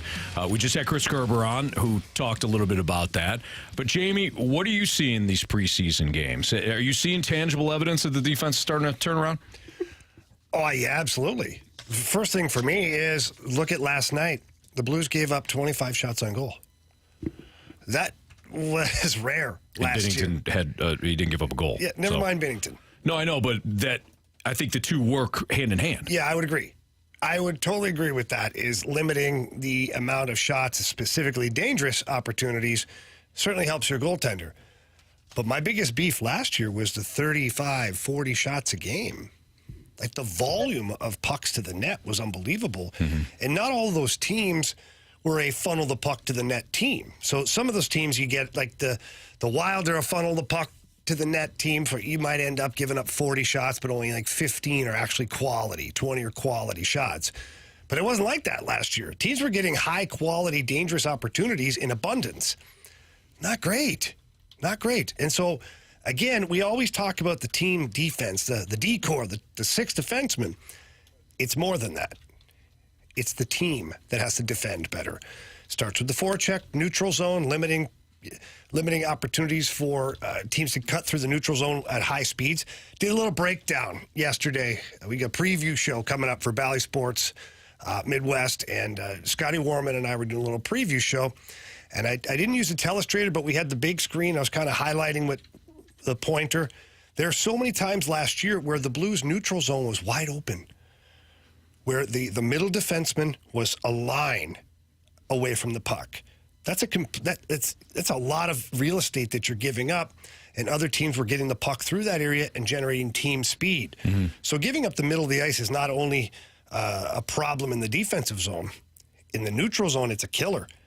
Teams just generate tons of team speed at that point, and they can create some serious offense. So far in preseason, and specifically recently, noticing the Blues taking away that spot of the ice. And nothing's ever perfect, because, look, teams and players for other teams are good, too. Yeah. Like they're going to force mistakes just on their virtue of their skill. And they do their homework. Yeah. And the whole job is it's that whole, like, offensive coordinator, defensive coordinator. Like, you know the plan, and now the defense has to adjust. And then once the defense adjusts, the offense adjusts. Like, it's the same chess match. Same chess match in hockey. But I think it's interesting because the numbers, Marshy, jump in on this one, because you have the numbers from the game last night, and you were highlighting them in the office and describing them. I didn't pull it up, so I don't know exactly which website it is. It is one of those advanced analytics websites. So, Marshy, jump in here and describe what we're looking at, or what we're talking about. Yeah, so this little stat, game score impact card, it's from Hockey Stats Cards on X. There's 4 different categories. There's your offensive impact above average, your production, which is player points and individual actions, your defense, and then there's like a miscellaneous category, which includes like face-offs and penalties. But if you look at everyone that played last night, for the majority, I think everyone except for about 3 players were 3 or 4 players, everyone was in the positive when it came to their defensive impact on last night's game. Yeah, and so that's the big thing right there. So we're not isolating just the defenseman, but we're isolating the entire team. And I can tell you what, I've looked at those charts in abundance all of last year. This exact website, this exact Twitter spot to land on, and it was not pretty. Most nights, you'd only have a couple of guys that were in the positive. So having the Blues only have a couple of guys not in the positive last night is a nice change of pace. Now, the guys that weren't in the positive, a couple of them, Marco Scandella and Tyler Tucker, but that's not always direct reflection on how they played. Mm-hmm. Sometimes there's the offensive opportunities that present themselves for the other team. The matchup, maybe they had Jamie Benn, Robertson, who knows who they were out there against. Sometimes it's not always as easy as it seems. So if you're wondering about Marco Scandella, or if you're wondering in particular about Tyler Tucker, who, by the way, played the right side last night. So Craig Berube experimenting with the young man playing the right side. Well, Craig Berube offered this today after practice about Tyler Tucker. I think that they've been pretty good. I think their puck play can be better. But overall, they're playing physical. You know, they're aggressive. They're doing a good job there. So, again, they've done a pretty good job, but I think there's improvement. I thought Tux did a good job last night on the right for a young kid. He looked pretty good to me. So, right now, kind of that's where I have it, as of right now. But again, it's subject to change. We'll see. Marsh, you go right back to the last part, where he says keep going forward with it. Right there. Right now, kind of that's where I have it, as of right now. But again, it's subject to change. We'll see. Right now, that's where I have it. Craig Berube sometimes tells us things hidden. He Trojan horses some of the things he's thinking about as a coach inside of what he says. Right there, he just told us Tyler Tucker's going to get a chance he'll be on the NHL roster, and he's going to get a chance to play the right side. So he literally just gave us the answers to the test. I know you love that one. And what that means is if you look at the bottom two, it's a combination of Scandella and Bortuzzo. Bortuzzo, by the way, he's the only right-handed shot. So if you're going to rotate some guys through that spot, if Robert Bortuzzo's not going to be an every-game guy, which we know he's not going to be, Bortz himself would tell you, I understand, I'm not playing all 82 games this year. You have to find somebody who can play the right side. Is it Perunovich? Is it Tucker? Is it Scandella? Like, who is your guy that you can move over there? Yeah. So Craig Berube, based on what he saw last night from Tyler Tucker, likes what he sees there. And I like it too. The reason I like it is he's got great anticipation on the defensive side. He does a great job of angling from the inside out. What that means is when he gaps up, he takes away the middle of the ice and forces you wide. Now, when he's a left-handed shot on the left side, it's a little bit of a different thing, but you use your stick in the middle of the ice and you take away the good ice and you basically push the opponent to bad ice by using your stick as a detractor of where to put the puck. And then you can close them out. When you're playing the other side, and Tucker did a good job of this last night, you kind of go with the two hands on the stick through the middle of the ice with that great angle, like the half moon kind of angling towards the puck. And then what happens is you have greater reach. Because now when the guy gets into bad ice, you go to one hand on the stick and you're taking up 12 to 13 extra feet. Whereas on the left side, you can't do that. So good angles, good anticipation, and good stick make you very dangerous when you play the opposite side as a defenseman. And in one game, sample size, of course, but I've seen him in practice as well. He does a good job of taking away good ice, pushing the opponent to bad ice, and then using his reach to his advantage. And then the physicality comes after. He'll pound you into the wall. What I like, too, Jamie Benn last night. Lounging around in front of the net in the blue paint. Who's right there? Tyler Tucker. Did he want to fight him? I don't know. I don't know. But it just has to feel like he will. Mm-hmm. Do you know what I'm saying? Yeah. Like, the greatest trick ever is making somebody think you're totally crazy and you'll do it. But you're not. You're calculated and you're smart. And that's the key. You win the battle. Hey, trust me, there are many nights where I was terrified of, like, who the hell I was out there against. You couldn't tell. I'd be the aggressor and whack the guy upside the face with my stick and be like, what the hell's wrong with this guy? I'm not going near this guy again. This guy's crazy. Yeah, he's crazy. No, I wasn't. I was like, God, this is my only shot at this. But anyways, back to Tyler Tucker. Did a very good job last night playing the right-handed side, and I think Craig Berube is going to give him every opportunity to keep that spot as a regular in the lineup. That's Jamie Rivers, Andrew Marsh, Anthony Stalter. It's a fast line on 101 ESPN. Blues Blackhawks pregame starting at 6 o'clock tomorrow night. We do need a new Gauntlet contestant after Marsh took care of Sean yesterday in the finale of the Gauntlet. So if you want to play the Gauntlet, text in Gauntlet 314-399-9646. It's the Air Comfort Service text line. You have an opportunity to take on Marsh, Jamie, or me next.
games, 4 categories, 1 challenger.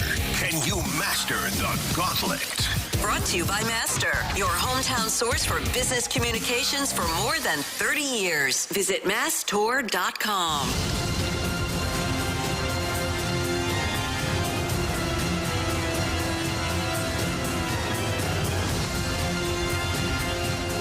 It's Fastlane on 101 ESPN 401. Your time check is brought to you by Clarkson Jewelers, an officially licensed Rolex jeweler. Time for the Gauntlet. We got Jeff on the line. What's up, Jeff? Not much. How you guys doing? We're doing great. First time in the Gauntlet 2.0? It is. First time ever. I've been trying forever, so I'm happy. Good. Congrats on getting through. Marshy's tough, man. The vetting process from Marshy, we had a couple people come up to us yesterday, Scott Air Force Base. Guys are like, they're upset. I know I did the Gauntlet like over a year ago. Marshy won't let me back in. Yeah. Oh, I'm trying to get new faces, baby. Sure. No, I'm fine with it. Like Jeff. People need to know that Marshy runs a tight ship around here. Yeah. No doubt. I totally get it. I'm ready, though. All right, Jeff. Since you're ready, would you like to take on Marsh, Jamie, or me today? Oh, boy. I never thought of that, really. I'm ready. Oh, boy. I don't know. All right. It's already tougher than I thought. I'll go with Stalter. Okay, wow. Okay, right. so hang on. Before you go anywhere, Anthony, Jeff, what was the process there? Because I could hear the hamster jump in the wheel and run at full speed. I'm trying to figure out why you ended up on Stalter. Because he gets the categories that I tend to like. Yeah, so that makes sense. I feel like when people take me, it's because they like hockey. Hockey and football. Yeah. Well, if Jamie gets football, I feel like every time. All right. I do get a lot of football. Jeff, good luck, man. Hey, thank you. You as well. Thank you.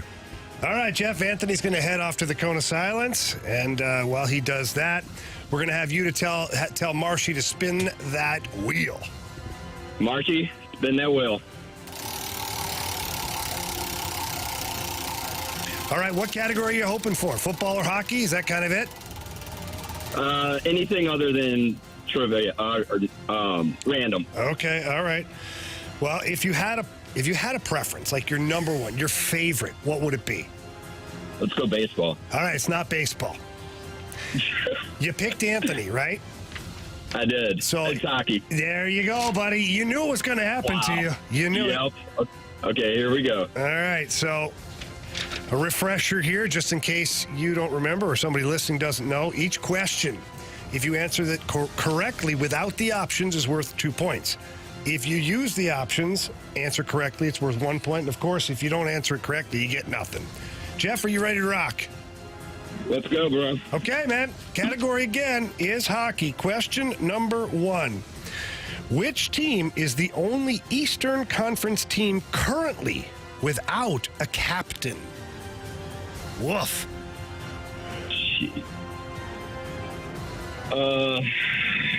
Let's go options. All right. Is it the Montreal Canadiens? Is it the Philadelphia Flyers or the Columbus Blue Jackets? Let's go Columbus. Final answer? Final answer. Question number 2. Before coming back to the Blues this season, Oscar Sundqvist most recently played for which NHL team?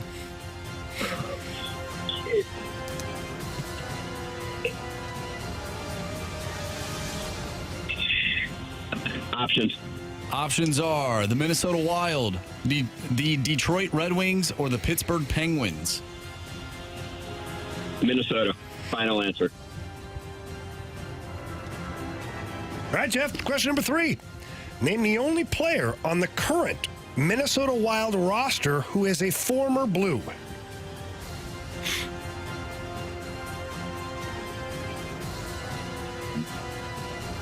Options.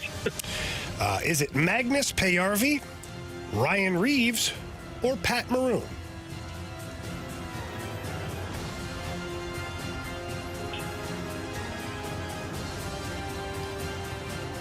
Maroon. Final answer. And question number 4. After his time in St. Louis, who was the first team Ryan Reeves played for? Say that one more time. I'm sorry. After his time in St. Louis, who was the first team Ryan Reeves played for? Vegas. Final answer? Final answer. Final All right. answer. Okay. All right. We're going to get Anthony back in here from the Cone of Silence.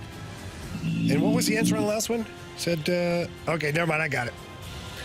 Okay. As Anthony makes his way back in from the Cone of Silence, Jeff, how you feeling, buddy? Not good. This is a lot harder than I thought. Jeez. Oh, yeah. I win every time I'm playing in my car by myself. So it's amazing how that happens. All right. That was a joke. Yeah, I know. Okay, Anthony, how was Cone of Silence today? It was nice. Oh, was it? It was nice. Yeah, I was talking to Mike about his new house. He's moving in. He's talking about radon and stuff like that. You know, all that Good stuff. stuff. Yeah. Fun. Fun adult stuff. It is. Yep. All right, well, you better pack a lunch today. Okay. What do we get? What do you think? Hockey. Question number 1. Which team is the only Eastern Conference team currently without a captain? Yes, it's hockey. Options, please. Is it the Montreal Canadiens, the Philadelphia Flyers, or the Columbus Blue Jackets? I know it's not the Blue Jackets. I don't think it's the Canadians. I'll go with the Flyers. Final answer. All right. Question number 2. Before coming back to the Blues this season, Oscar Sundqvist most recently played for which NHL team? Wild. Final answer. Wow. You're aggressive today. Well, I'll be honest. I started to really dive into hockey. Have you? Yeah. No, you haven't. Trivia-wise, I get it every time. Make a great I started to get real embarrassed by my efforts. Huh. I took your advice to heart, Jamie. Yeah.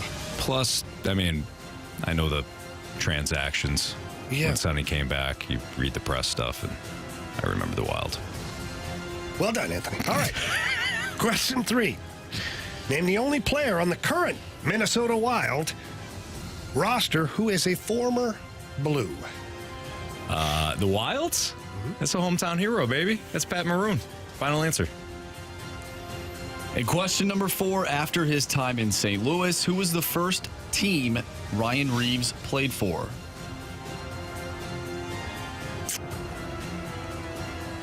Revo eventually wound up with Vegas, but I don't think it's Vegas. Didn't he come to... Wasn't he part of the Sundqvist trade? Didn't the Blues send him to Pittsburgh and then get Sundqvist? I think it's Pittsburgh. Final answer. I think he was part of that deal. Maybe I'm way off. All right. Let's go over this. I don't like this. Okay. Question 1. Which team is the only Eastern Conference team currently without a captain? Jeff, you said the Columbus Blue Jackets. Anthony, you said the Philadelphia Flyers. You both used the options. Answer is... It is the Philadelphia Flyers. 1-0, Anthony. Isn't what's his face from the Flames, the Blue Jackets captain? No. Oh. No, but their captain was recently linked to a massive problem in Columbus due to a coach thumbing through phones. Okay. Boone Jenner. Yes. Yeah. Well, either way, it helped me, even though I was wrong. Did it? Okay, next question. Question number 2. Before coming back to the Blues this season, Oscar Sundqvist most recently played for which NHL team? Jeff, you said Minnesota Wild. Let's get wild. Anthony, you said Minnesota Wild. Answer is... Minnesota Wild. Let's get wild. Anthony did not need the options. Good job, though, Jeff. 3-1 after 2. Question 2. I'm done. Question 3. Name the only player on the current Minnesota Wild roster who's a former Blue. Jeff, you said hometown hero, Pat Maroon.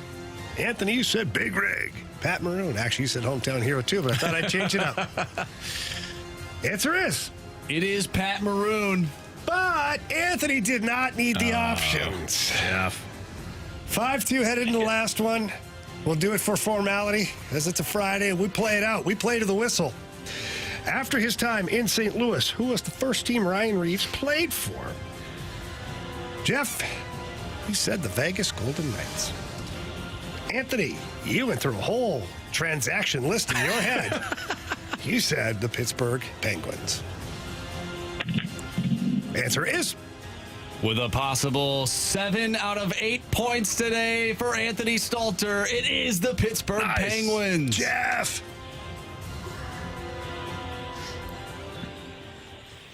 Wow, Jeff, Anthony got you. He has been brushing up on his hockey.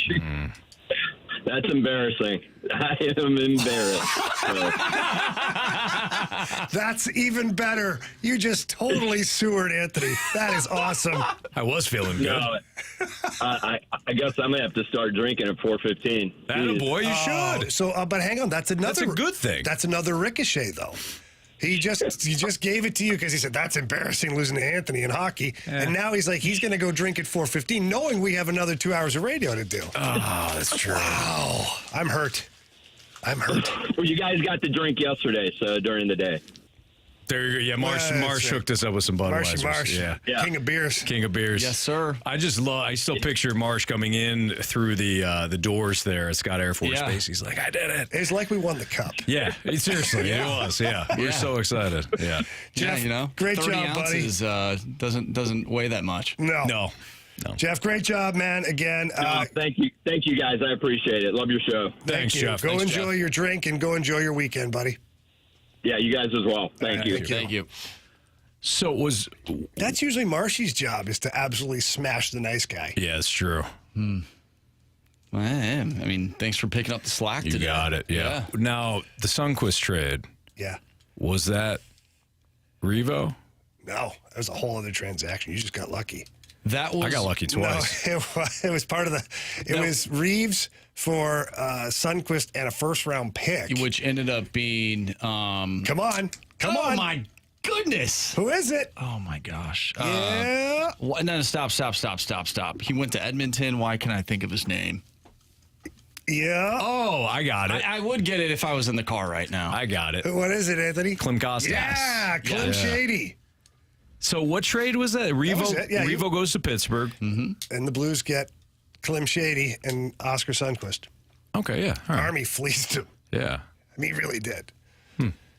If I'm not mistaken, was Reeves traded that same season?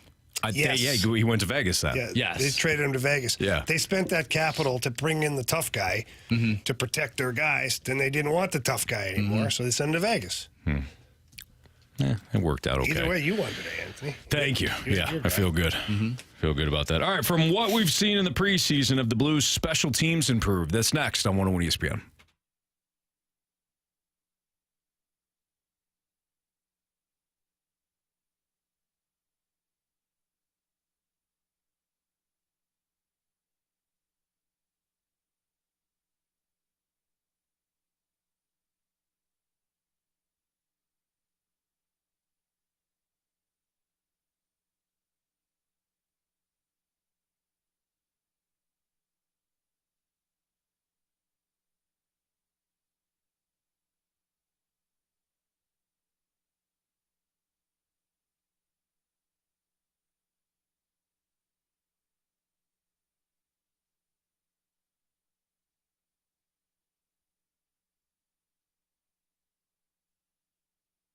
Jamie, when it comes to wondering whether or not you should buy a house, who's your guy? Oh, Stewie. Jamie, when it comes to whether or not you should do a refi, who's your guy? Stewie. Debt consolidation? Stewie. Any question that has to do with the market and or the Federal Reserve? Yeah, Stewie, quite honestly, Anthony, even if I want a recipe to something to cook, I call Stewie. Why not? Because he's got the hot dogs. He does have the hot dog stand. He knows what he's talking about. This guy is a lifeline for all of our listeners. And look, sometimes when you're purchasing a home, the realtor has a preferred lender, which is great. I understand. People have to work together. But get a second opinion. Because if Stewie finds something that can help you save money or get you to the closing table or improve your odds at getting the house that you really want, he's going to let you know. Because that's all he cares about is keeping people satisfied and helping you out. And that's why he's our first call for everything. No doubt. But you do got to call him. And you do have to, well, you don't even have to call him. You could text him. You can. Because he hands out his personal cell phone number. It's 314-324-4440. Again, that's 314-324-4440. And if you miss that number, Jamie, what can they do? Google the Bagel Loan. NMLS number 226715.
Straightaway sets up the 5-on-3.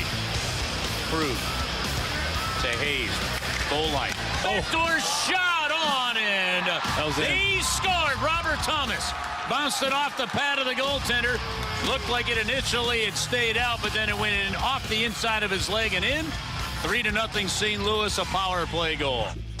Chris Kerber on the call for your St. Louis Blues, and we are the home of the Blues, of course. And last night, the Blues win 4-0 over the Dallas Stars. Jamie, from what we've seen in the preseason, have the Blues' special teams improved? I know that was something that Kerbs really highlighted with the power play when you asked him earlier in the show today.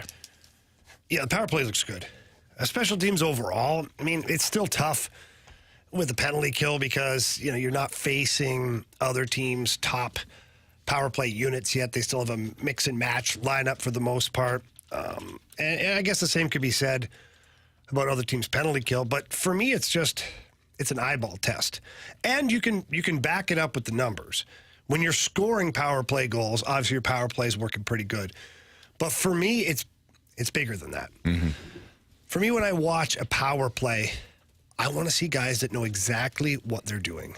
I want to see exactly what the mission is of those 5 guys on the ice. And you can tell quickly whether they're all on the same page. You can tell if there's confidence in what they're supposed to be doing. You can tell if the creativeness matches the concept. And I'm seeing that right now. Last year, the one thing I didn't like about the power play last year was just so stagnant. Mm-hmm. Pass, stick handle, stick handle, stick handle. Pass, stick handle, stick handle, stick handle. Pass, lose the puck down the ice. Pass, stick handle, stick handle. Shot, shin pads, clear down the ice. Like, it was so slow. Doesn't seem like a good recipe, Jamie. It's not. I've said this a million times, even coaching kids that are, youth hockey. Move the puck quickly.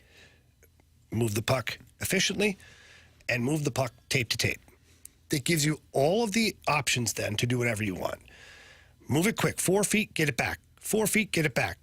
Why, Anthony? You know the answer to this. Yeah, on a power play? Yeah. Yeah, because when you're playing defense in that situation and the puck is going back and forth, you're naturally, as you're following the puck, you move forward. And when you move forward, you're creating time and space behind you. You're creating shot lanes. You are, and you're also, if you get lazy or you get tired, you don't get from one spot to the other fast enough. That's where the passing lanes, the shooting lanes become available. This is why I never understood why a power play goes for broke early in the power play. Because as a penalty killer, I used to love that. I am fresh. I've got energy. I'm in every puck battle. I will beat you there or I'll tie you there, and then I'll win that 50-50 puck. I'm good. But when I have to go from one side to the other, stop, start, stop, start, stop, start, I'm going to get tired. Mm-hmm. No matter how good of shape you're in, you're going to get tired. You're going to make a mistake. And at the same time, offensively, you can move guys because now you've seen my pattern of where I'm going. So if every time you go from, let's say it's Krug to the half wall to Veron, let's just make it up right now. And every time they do that as a defenseman, I get out and I front the puck. As soon as it goes up high, I go right back. I'm in this line, right? Oh, as the forward that's down low, the net front guy or the guy that's down low in the corner, you see my pattern. So now you can make yourself available at different times. Instead of moving with me, maybe when the puck goes up high, you stay put. The puck goes from half wall to high to net front really quick because my pattern shows that I'm not getting back quick enough to defend that. So that's why quick, successful passes are a must when you're running a very efficient power play. I also like the puck battles so far. Blues guys are hungry. They're on the puck. If you've got one guy, we've got two. You've got two guys, we've got three. We're getting that puck back. And the net front presence, Chris Kerber talked about it earlier today on the show. Just the net front presence that the Blues have shown overall has been much better, but on the power play as well. And last night there's a couple of backdoor plays where Kevin Hayes, you wonder why you got this guy. This is why. You wonder why he was being paid $7 million. Because he's a good player. And last night it went from half wall to Hayes down low. Without hesitation, he just went straight across the goal line over to Robert Thomas, who had went from net front to back door. Why? Because another guy came in to fill the net front spot. So what happens then? The defenseman has to pick his poison. Goalie's mistake on that one. Goalie should have had his stick in the passing lane. Good goalies will do that. Didn't happen last night. But also great players see when a goalie's going to do that. Scouting reports tell you whether a goalie plays pucks through the crease or not. So I like what I'm seeing out of the power play so far. And the big thing that I have noticed from day one of this entire camp is the feel is just different from a standpoint of we want to score a goal, not me. Last year, Army brought up an interesting scenario where a lot of guys were on one last year of their deal. So when you look at the Barbashev, the O'Reilly, the Tarasenko, you go down the list of guys, and not that they're selfish. They're not. But when the team started to play poorly, what's their inspiration to get a big contract? Points, goals, power play success. And so they all want me. Not in a bad way, but I want to shoot. And Vladimir Tarasenko, that might be the one biggest problem they had on their power play last year. Is Vladdy wanted the puck constantly but didn't want to shoot. And he put himself in the strong side position because he doesn't like to shoot the one-timer. And then everybody from here to Siberia knew that he was going to shoot the puck.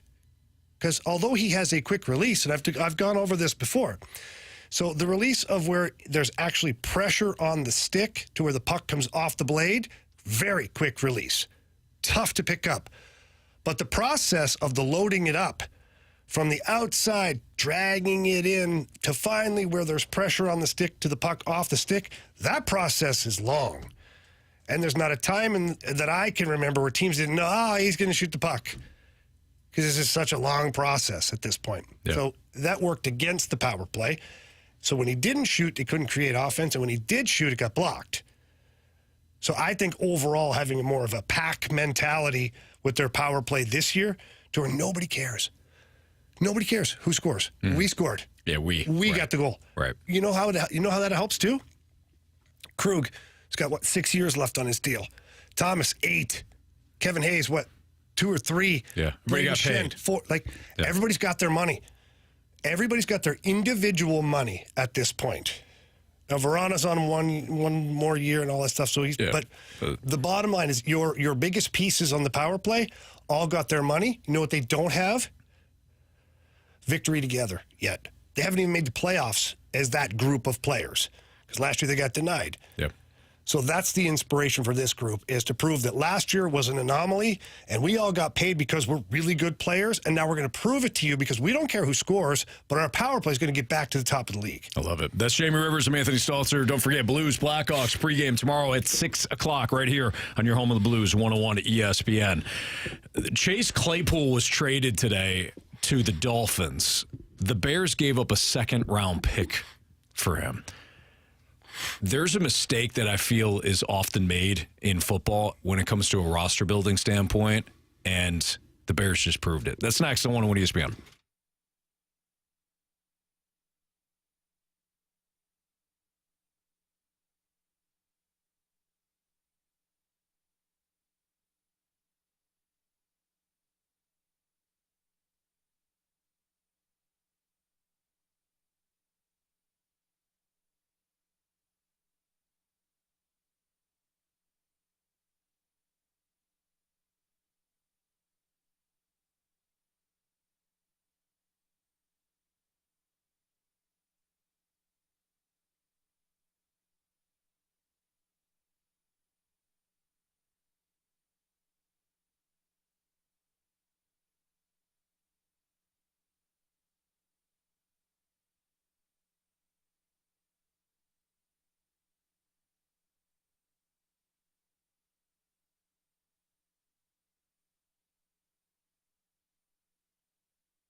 101 ESPN Sports Center.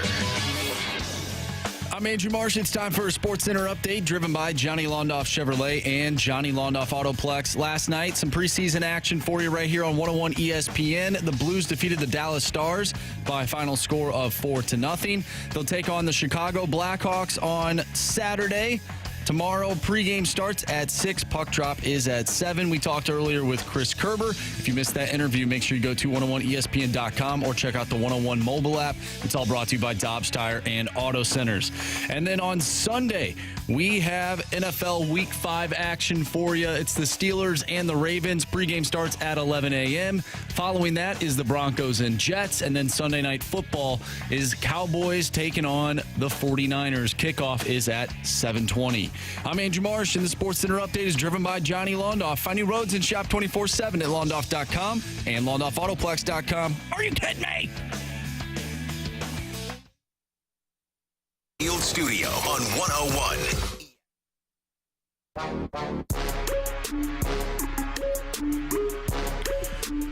So earlier today, Jamie, you had sent me you'd sent our group chat the Chase Claypool tweet. Yeah. And it stated that Chase Claypool had been traded from the Bears to the Dolphins.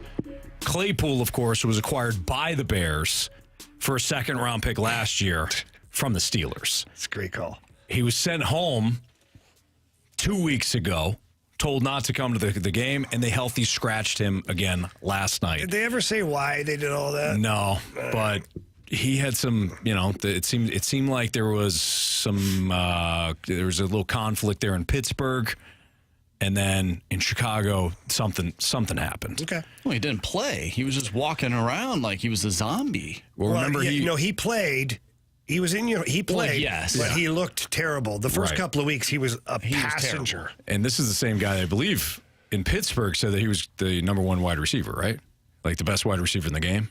Yeah, I think so. He said, I'm the best wide receiver in the game. Not great. But, Jamie, when you sent me the tweet, I said, here's your topic today, guys, on this. Any GM that believes that the number one thing that you can do for a young quarterback is to get him a wide receiver, I think should be fired immediately.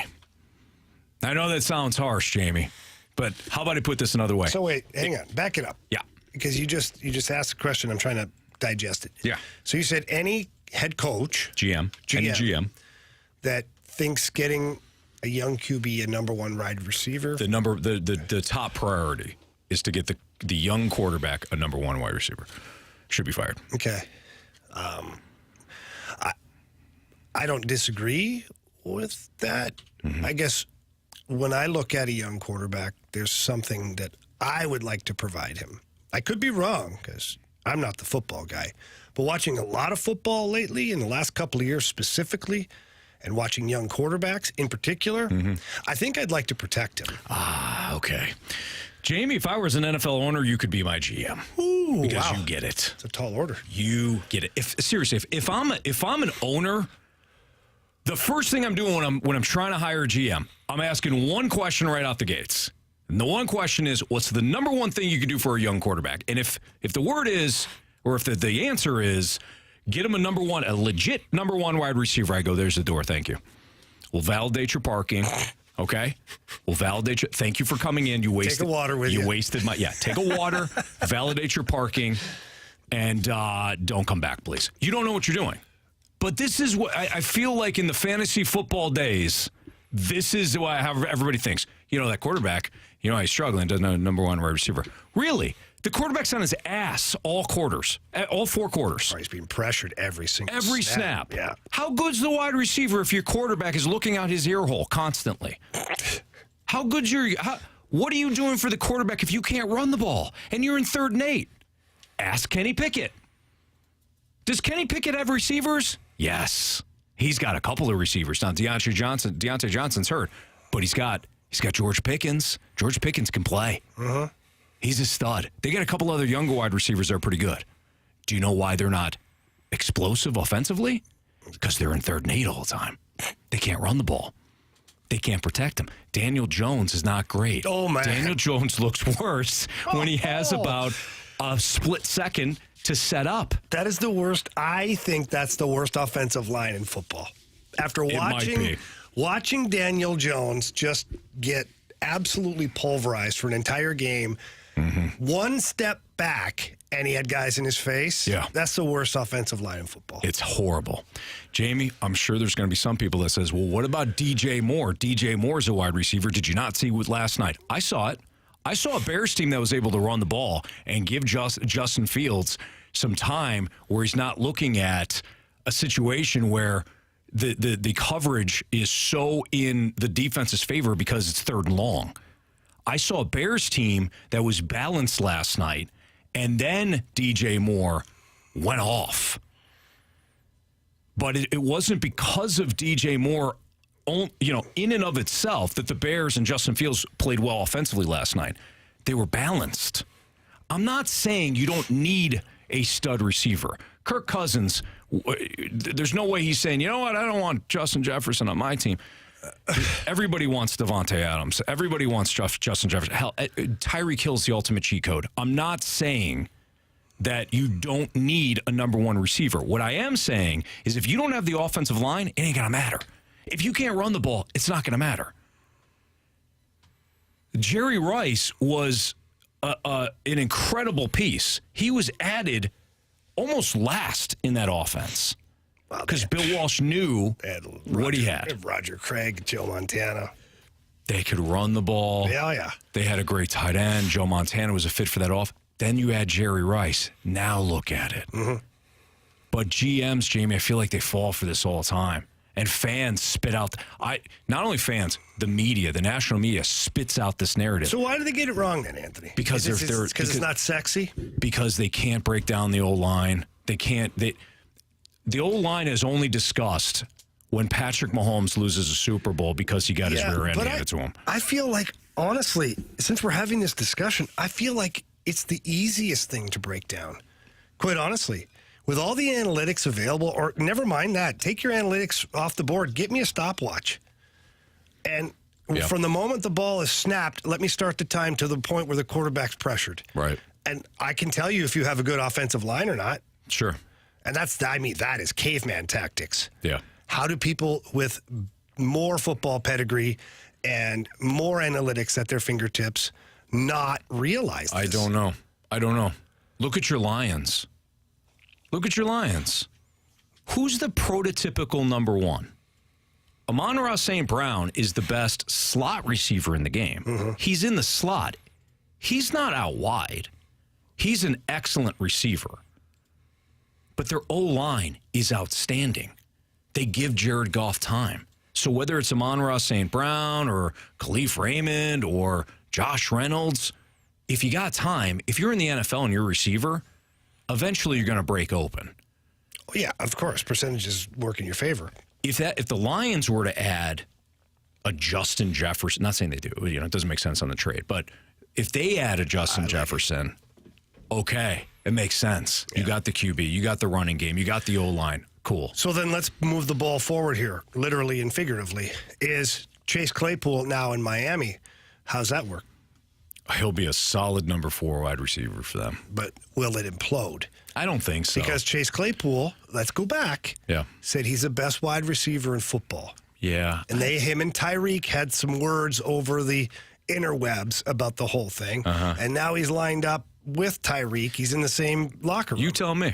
Because you've been in these situations before, Jamie. So you have talked about this. You have talked about walking into a locker room after years of having to fight these guys, let alone doing the Twitter crap. You have had to fight these guys. What happened? Well, it's awkward at first for a split second, and then somebody breaks the ice somehow, somewhere, and everything's fine. But I just look at, but I also was not like, I don't know. Yes, it's comparable, but when I look at this type of situation in particular, it's almost like bringing in another point guard when you have a good point guard, and both guys want the ball all the time. And so this one here, like Chase Claypool probably thinks, I'm going to go to Miami. It's going to be me and Tyreek. It's going to be me and Tyreek, right? So if Mike McDaniel doesn't have a very clear message to Chase Claypool, that starts to eat away at a locker room. And then you end up with he's not getting enough targets. He's not getting as many reps. And now all of a sudden you got this guy who wants the ball all the time. It ends up being cancerous. And then what happens is Tyreek and some of the other guys who are the regular wide receivers, they start getting pissed because it almost comes off as like, you don't think we're good? Mm-hmm. Like, you think you're the best. You want the ball. It's the missing piece. We scored 70 2 weeks ago. What are we doing here? Right. I think that's good. It's a good point. I think what Mike McDaniel does is as soon as he comes in, he says, look, we have a need for a slot receiver because we got outsides were good. We got Tyreek. We got Jalen Waddle. We just lost Braxton Berrios because I think he's either out for the year or he's on IR or something. So we have a need for a slot receiver. Chase, why don't you come in just do that? And you're going to be open because all the attention is going to be on Tyreek and Jalen Waddle. But we need you just for this specific role. Otherwise, shut your mouth because this is now your third team. Yeah, but shut your mouth. I'm already here, Coach. I'm hoping they had this conversation before the trade. Hopefully. But if you are Claypool, at some point, the light bulb's going to come on, right, Marsh? Yeah, well, sometimes it doesn't. He's in a different situation now. Let's think about it. He had Matt Canada as his offensive coordinator. You don't like what the Steelers are doing on offense? That guy just got promoted. Did they make up a position? They did. Yep.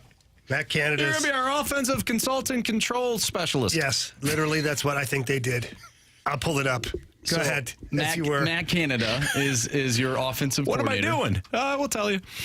And then he was with the Bears. And the Bears, well, we know what the Bears are, right? They're dysfunctional. So they're 1-0 on Thursday nights. Well, you make a great point. However, I think now that he is in I'd say positive culture in Miami, it seems like they know what they are. They have an identity. And I believe Mike McDaniel even talked about Chase Claypool, talking about his speed. And that's what that team is. They have a lot of speed. I think they'll find ways for him to be successful and to keep him happy.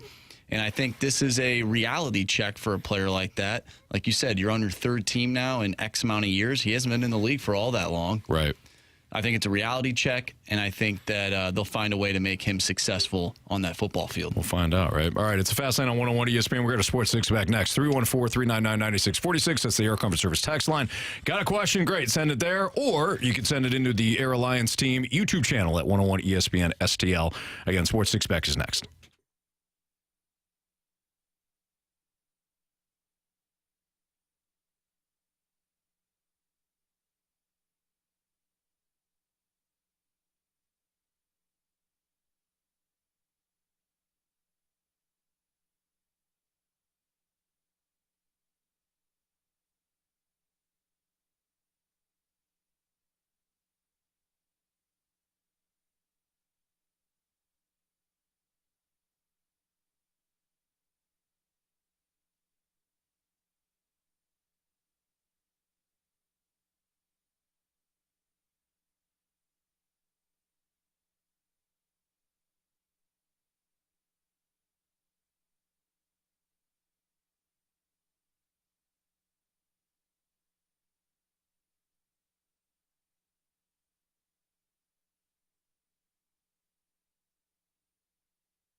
the question. It's time for the Fast Lane to answer your sports questions. I want to ask you a bunch of questions, and I want to have them answered immediately. Asking me all these weird questions. Answer the question. Answer the question. Answer me! The Sports Six-Pack is refreshed by Maggie O'Brien's, your go-to Irish pub in St. Louis for over 42 years.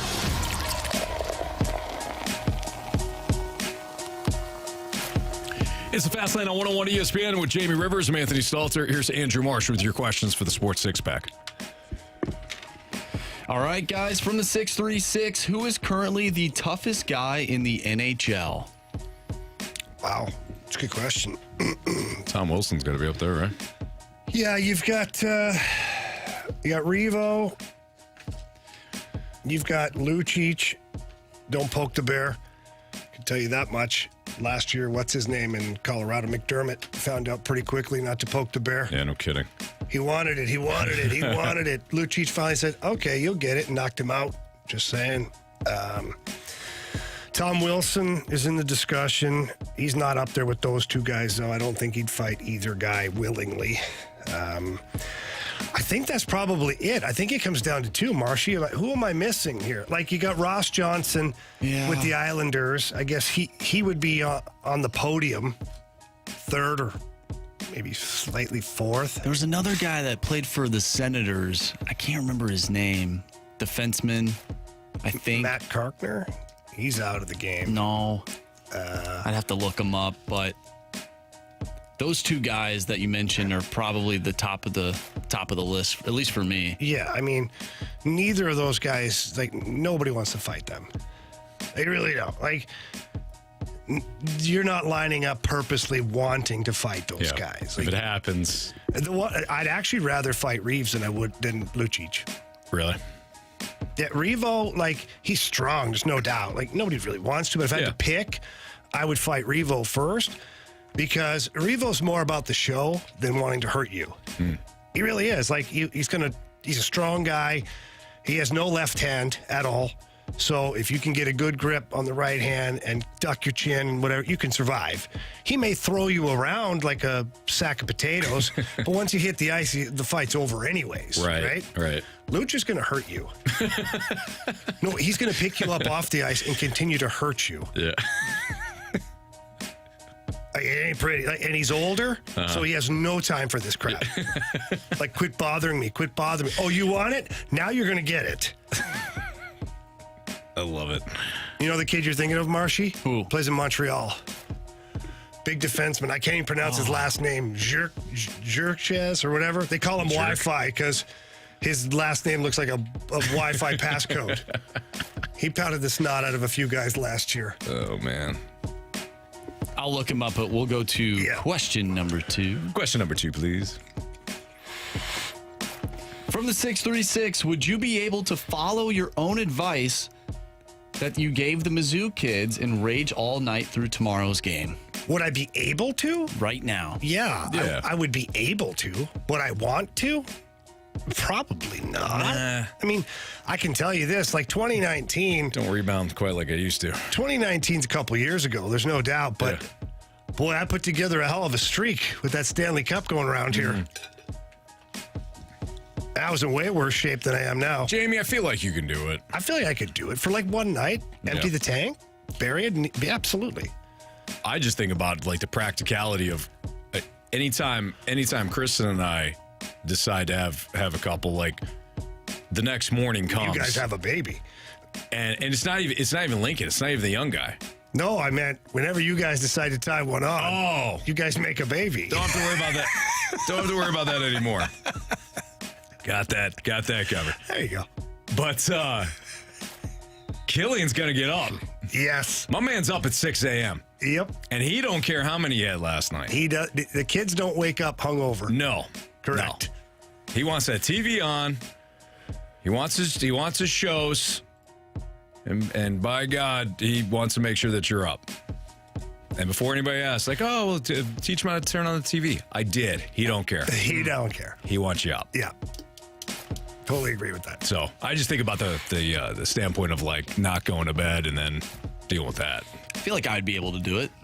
Marsh, we know you can do it. All right, we know you had a Marshy, you good time. just We're did trying it to a ask couple Jamie if he could have a good time. Who are you kidding? You just did it. Come on. Might be going back to Columbia here soon. There you go. Tomorrow? No, not tomorrow. LSU. You know LSU's in town. Tonight would be the night, It baby. would be the night, but unfortunately, it's not this weekend. All right. I'll keep you posted. All right. From the 618, how do you guys feel about a Dolphins 49ers Super Bowl? That'd be fun. I'm here for it. I'm in on that. Yeah. It's the same offense. Why wouldn't you be here for it? It'd be a lot of fun to watch that game, man. It'd be high scoring. Yep. I do edge 49ers, though. Their Agreed. defense is much better. What do you think the spread would be? 3.5. I was thinking like 5.5. I don't think so. No? I think that with Miami running a train all over the AFC the way they have pretty much anyways. Save for Buffalo. Yeah. Save for Buffalo. But still, that offense, you automatically think like that game's going to be a lot tighter because the Dolphins are going to score. So it comes down to how can the 49ers defense minimize it? That's why I go 3.5. Okay. I like it. That'd be tough. With the Dolphins I would as take the underdog. Yeah. I would take the Niners, but I would too. I think that'd be fun. Mike McDaniel and Kyle Shanahan, again, they run very similar offenses. I think you get more action on it if you go 3.5. If you go 5.5, I think you lose some of the action. I think people would start to, based on how you're thinking, I think people would I meant start action to, on the 49ers. Oh, yeah. I think you lose, like, the 3.5 is right there where you're like, I wonder if our friends have, our friends at FanDuel have. They wouldn't have those odds. They wouldn't have hypothetical odds. They might. What? They got everything. They do. They are the best. Around. Nothing's on the ever tape you down. Okay, from the 314. Exactly what I was thinking. I'm glad you got it.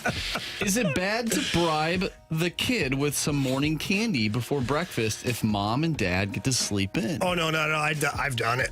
I have done it. If the kid follows through. So when the little portable DVD players joined us into this world where they were at a price where everybody could afford them. Oh, yeah. On a Saturday morning or a Sunday morning after dad ran the horses just a little bit too hard the night before, you better believe I'm asking the kids, what's your favorite DVD? Okay, great. What would you like for breakfast? Oh, I'd like, whatever. Okay, here you go. Set them up. It's a carpet picnic. You put them in your bedroom, get a nice blanket out, some pillows, some of their best stuffed animals, and some other toys that, if they get a little bit of ADD, they can play with at the same time, leave you alone a little longer. Set up the DVD with the big old headphones so they know exactly what's going on, not messing around with earbuds. They know. They put on the old airplane headphones, get them some food, and then you just go right back to bed. See, our you kids, lock the door, though. Oh, well. Our kids would be still asking questions. Yeah, you don't have to answer, Anthony. If they're not on fire. If I'm trying to sleep. If they're not on fire, you're okay. Killian could be adventurous. You never know with him. Then you got to find a DVD that they've seen a million times before, and just like if it's Blue's Clues, you say something like, hey, I want you to count how many times you see magenta in this Blue's Clues. And when it's over, come tell me. So now he is pinned there looking for magenta the whole time. Meanwhile, magenta's not in that episode. All right? Plus, he probably has no idea what magenta looks like. Right. Yeah, I'm not even sure if I know what magenta looks like. It's a purple Blue's Clues. Okay. Basically. Magenta's a color, Marshy. Wasn't that Joey Vitale last year that was telling us about like his grandpa or his dad or something was like, hey, go find the yellow snicker buckle. Yeah. And you're like, oh, okay. There's none. none. There's none. That's the beauty of it. Yeah. Kids have hours. I can't find it. It's over there. Keep trying. You'll find it. Yeah. Heard that before. Parenting 101. Yeah, no, that's good advice here. For those new parents out there, you're welcome. You basically just try to survive. That's the game. That's true. From the 314, how would an NFL team fare if they ran the K-gun offense in today's game?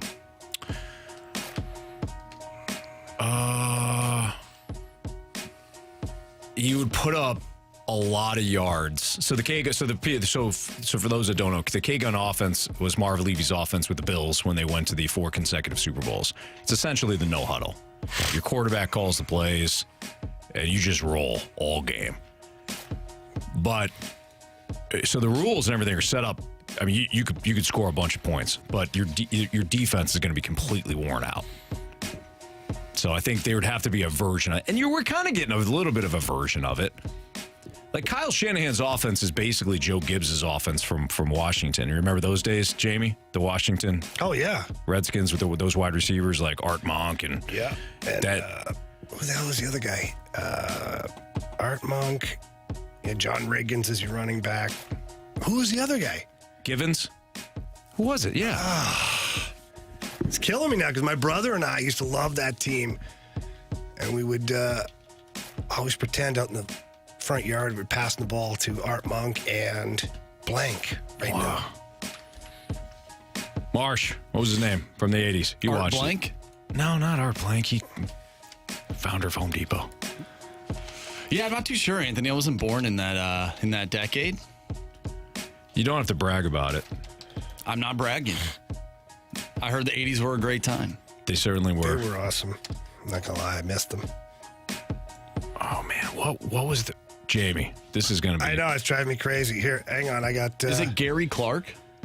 Is it Darryl Green? Well, he was... He's a corner. He was a defensive guy. Boy, he was good. It's not Santana Moss. It's not Charlie Brown either. Ricky Sanders, Gary Clark. Yeah, but... Ricky Sanders. Ricky Sanders is who I was thinking of. Ricky Sanders? No, Yeah. I think Number it's 83? We have multiple people saying Gary Clark. Gary Clark was there, too. That's the guy that I got circled. All right, well, for you, it's Gary Clark. For me, it's Ricky Sanders. Darryl Green. Who was trying to be mean to us like that? Darryl Green. Well, I mean, Darryl Green was... He was the fastest man in the NFL at one point. Yeah. They used to have those races. On NBC used to have the football Olympics, and Herschel Walker ended up in the final against Darryl Green. Really? And Darryl Green beat him in the sprint. Nice. We good? Yeah, we're done. He's giving you the signal 7 times. You just haven't picked it up. I saw him. I just wanted him to keep doing it. He just said he didn't care. He didn't care. His own show. When we're talking about Art Monk and Ricky Sanders and Darryl Green. Oh, Gary Gaetti from Thanks, Dad. Gary Gaetti. That's not it. It might have been. It might have been. All right, it's Fastlane on 101 ESPN. What's trending is next.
on in the world of sports? The Fast Lane has you covered with what's trending now. Brought to you by Goodwill.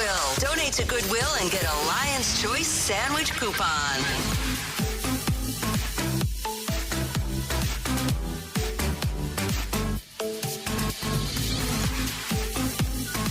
Welcome back to the Fast Lane here on 101 ESPN. Anthony Stalter, Jamie Rivers, I'm Andrew Marsh, and it's time for What's Trending.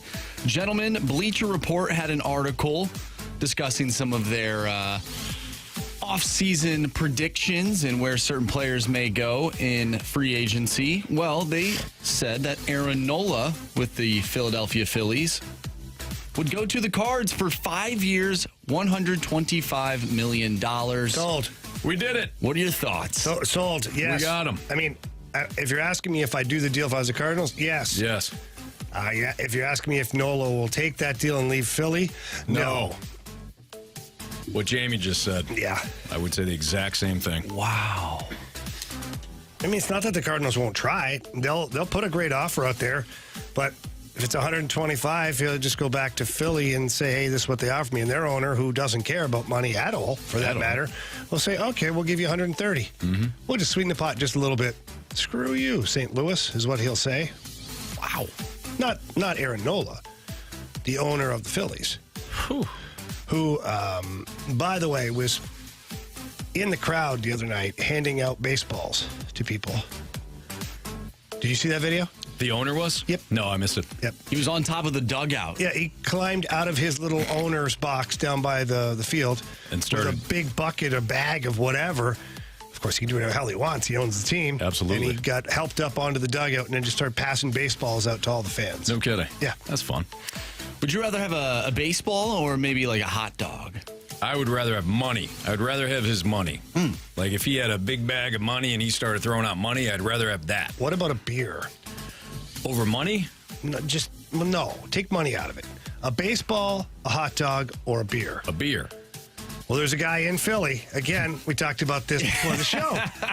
There's a guy anonymously at the Phillies game who bought a beer for the entire section. That's awesome. $4,500 in beer. Wow. And he told the guy not to tell anybody who bought it. Really? Yeah. So the beer vendor, just went down with a case of beer, down to the field, the closest possible area, and just started handing beers. And people are like, what's this? He goes, oh, the guy bought everybody in the section of beer. Well, who?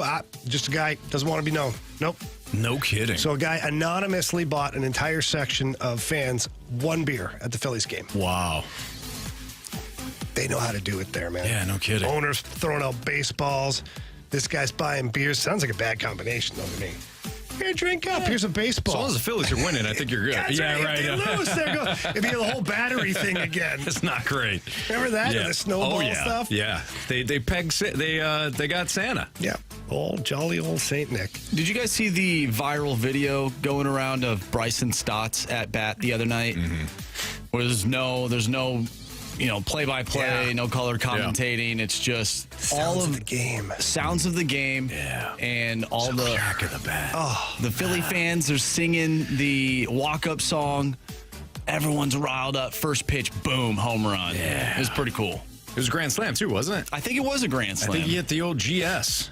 Yeah, it was. Yeah. It was a grand Good for him. Yeah. Good for him. Guys, October 19th. Now. He's got the Braves coming up. Okay.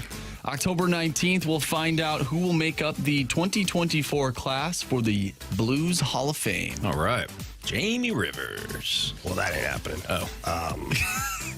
But I'll be there. Sorry, Jamie. I think you can write your vote in. I voted for Jamie. Yeah. Sure. I did too, but I mean, whatever. Don't know if we'll ever have to worry about the blue jacket, Anthony, but I appreciate you thinking of me. It's the effort that counts. Yeah, of course. The thought, I meant. The thought and the effort that counts. Mm-hmm. That's a good point. Absolutely. Guys, if the postseason started today for the MLS, obviously City SC is locked in that number one spot in the West. They will take on the wild card winner between, and this is right now, FC Dallas and Anthony Stalter's San Jose. They're not mine. Earthquakes. Or the Quakers. The Quakers. I don't like all San Jose teams. Hell, I don't even like one San Jose team. Well, Anthony, stop. This has got to end at some point. It does. You're right. It absolutely does. It's disgusting. You want me to stop agreeing to stuff with the Rizzuto show? Stop the San Jose Sharks thing. Okay? Whoa. That's the deal. That has nothing to do with it. Choice is yours. Okay, well, I guess we're going to be doing a lot of It's crap set. at the Rizzuto show then. You would choose that. You would choose It's that. not choosing it. You would chose choose it. that bit You chose it. over something that you hate. Yeah, the San Jose Sharks. I hate them. That's Well, on I'm you. surprised. I It seems bet you like you are. played for every team, including the Boston Bruins I did. I loved my time in Boston. and the Detroit Red Wings. I loved my time in Detroit. and the New York Islanders I liked my time in New York. and the Phoenix Coyotes That was fun. Ish. and the Florida Panthers. Yeah, that was fun. Just That not one at the game. rink. Yeah. And the Ottawa Senators. Yeah, that was great. Yep. I enjoyed all those places, Anthony. I'm missing somebody, aren't I? I don't know. Even a couple.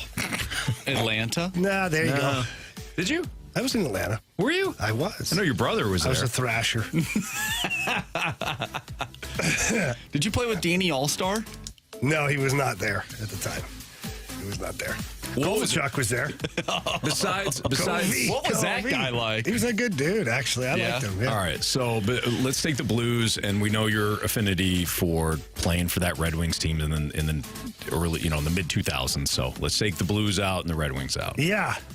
What was your most fun experience in the National Hockey League outside of those two teams? Can I guess? Yes, I'd say Boston. Yeah, it's the Bruins. Bruins? We had something unique going on there when I made the change per the coach from defense to forward. Oh, that's right. That's so right. we ended up with me, PJ Stock, and Dennis Bondby running around like the Hanson brothers I out forgot there. about that. Yeah. We ended up being the grand marshals of the Dorchester St. Patty's Day Parade. We were hammered before 5 a.m. They were on this float, passing out beers and all sorts of stuff. It was a great time. We got to party with the Patriots when they won the Super Bowl and all that stuff. So that was a pretty memorable year. Yeah. Fair enough. Yeah. And the chowder was excellent. Chowder. Marsh, got anything else for What's Trending, kid? Yeah, I had one last thing. I found this really interesting. This is from MLB Life on X. More Orioles games have been watched in space than any other team in 2023 postseason. Astronaut Terry Virts watched his hometown O's play their entire 2015 season from the International Space Station. Shane Kimbrough watched John Means' 2021 no-hitter in space. Ricky Arnold worked with Major League Baseball to figure out how to watch every Orioles game during the 2018 season. While he floated in the Milky Way for 8 months, it's likely that more Orioles games have been watched not on Earth than any other Major League Baseball team. Wow. That's kind of cool. It's a neat story. Yeah. Would you like to watch your Cardinals from space, Marsh? I think I would. Out there in the atmosphere? Yeah. Just love it. Just looking out on magnificent Earth and the solar system. If they lost, though, you're just in that I'm little... just in space. No, it's nothing. I could picture Marsh watching that Phillies game from a year ago, game 1, up in space. Oh, man. And he is trying to pace, but Yeah. he can't because of the no gravity situation. I'd be floating back and So forth. he's just floating, and he's just getting more and more upset and more nervous. And there's nothing he can do because he's in space. Man, that would stink. Yeah. Imagine watching That might every just punch me in the Cardinal game from this season in space. I wouldn't be watching. You wouldn't? No. What would you be watching? Like anything else? And literally anything else. Yeah. Yeah, you make a great not point. all season, but when did you really okay, this is it July maybe? Or was it was June? What's that? Cardinals, you're like, this is... This year? Yeah. I know we joke and say May or April. No, it was probably June. Opening day. Well, I mean, midway through May, we thought, hey, this is the real team that we thought we'd see. And then they decided to lose like Maybe 8 the end of games in a June, row. Early July. Yeah. Sounds about right. Anthony, we got an update. Dan Graciano, ESPN. Mm-hmm. The St. Louis football Cardinals appear to be undecided on what they want to do with Kyler Murray after the 2023 season. Really? Yeah. Yep. The outside speculation, the word I get when talking to agents and executives from other teams, is that the Cardinals likely move on after this season. Again, that's speculation, but there are common sense reasons to speculate that way. Wait, can you read that tweet again? The Cardinals are undecided what to do. You said the STL Cardinals. No, I said the St. Louis Football Cardinals. Yeah, didn't I? St. Louis Football Sorry. Cardinals. Not that. Well, as a team, That's what I thought the joke was. My bad. It's a stronger My team. bad. The Arizona Football Cardinals. I was about to say the Kyler Murray, I think, belongs to the A's. Yeah, no. Okay, I got it wrong, Anthony. Can we move past it? Like, holy crap. I thought you were joking. How many things do you get wrong? A lot. Yeah, we don't sit there for 5 minutes. I think we do. Then we go back to it. Possibly, but still. We got a text from This is me we're talking about. We got a text from the 314 going back to the space thing and watching the St. Louis Cardinals baseball team.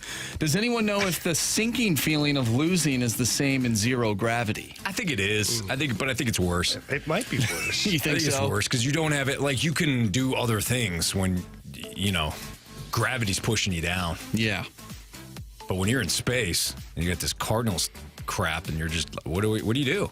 You eat space food and you watch them lose. That's tough. That's a tough life. What do you think space food tastes like? Probably not great. Crap, from what I heard. Yeah, really? Probably not great. I don't know, but You think NASA's really worried about your your taste buds? They want to keep your nutrition sound, and they want to worry about literally everything else, like you not blowing up.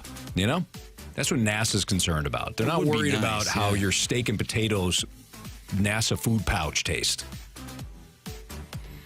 If it tastes like dog food, they don't care. Wow. They want those jet-fueled rockets to get up and then come down. Know what I mean, Marsh? Yeah, I mean, that's the name of the game. NFL Week 5 Pick'em Challenge next on 101 ESPN.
Pick'em Challenge on 101 ESPN. Refreshed by Bud Light. Well, you sure know how to pick them.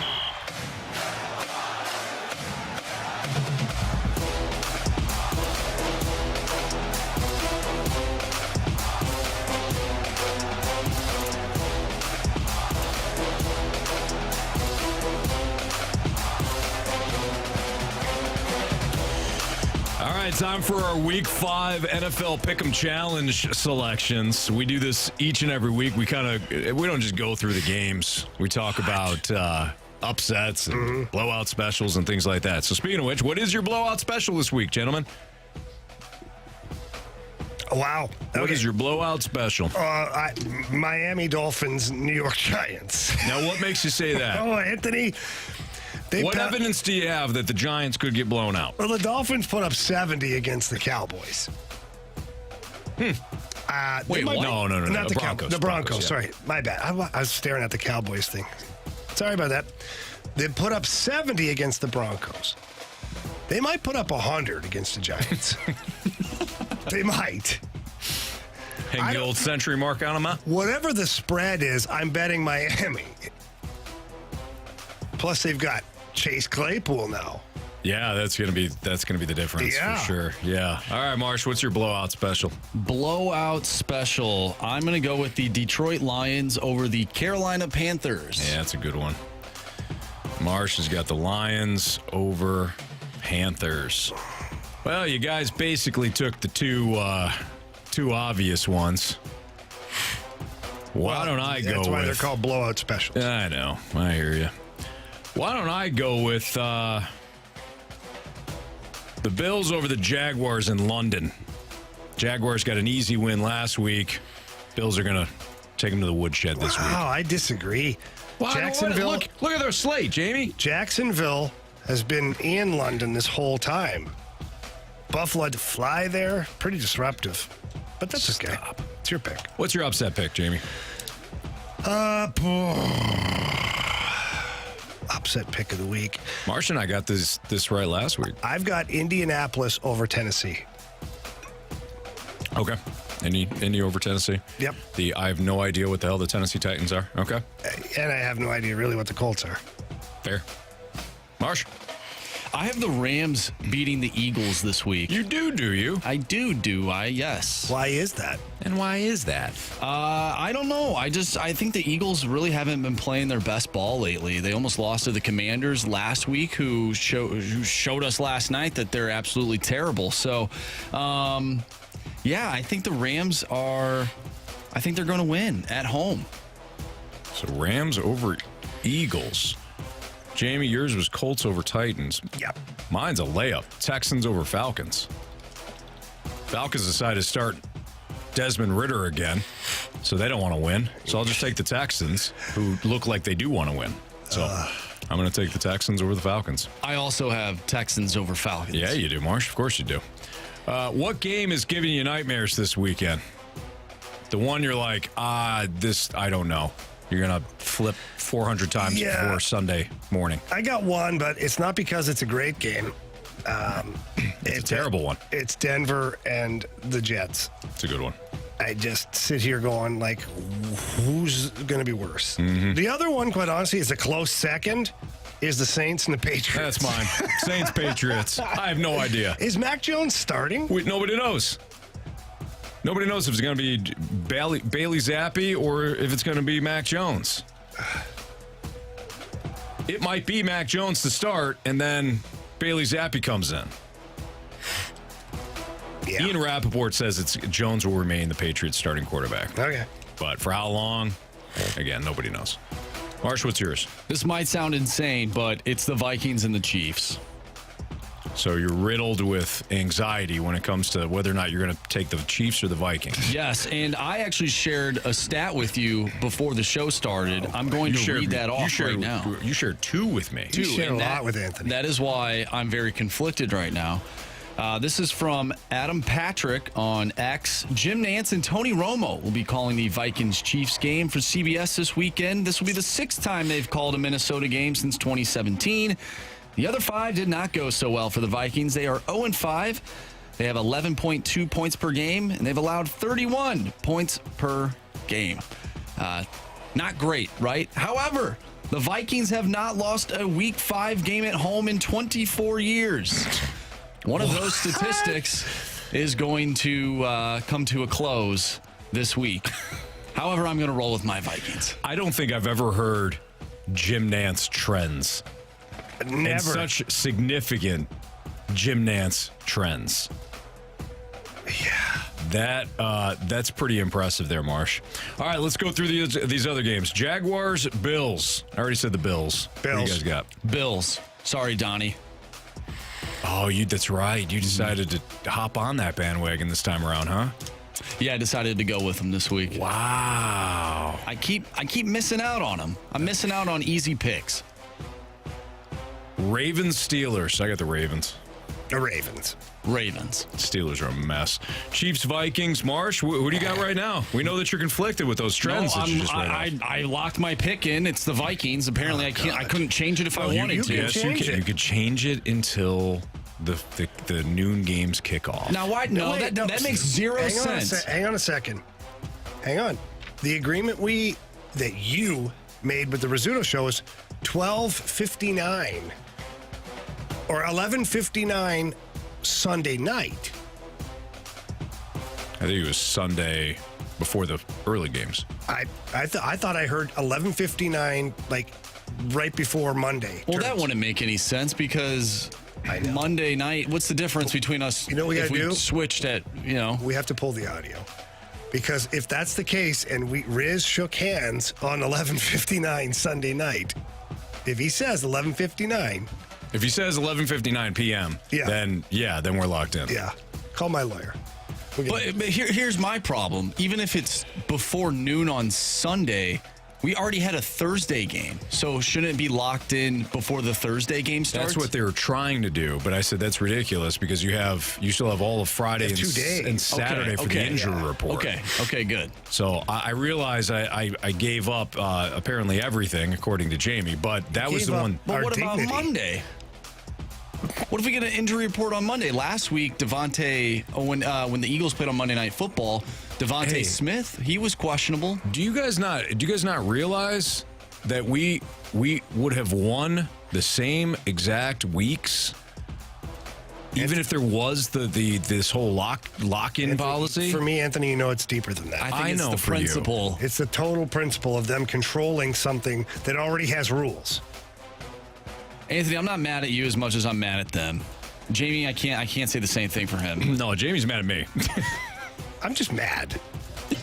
Several things. Angry. Yeah. All right. Issues. I got the Chiefs over the Vikings. Yeah, same. And then the big one, Cowboys and 49ers. That's easy.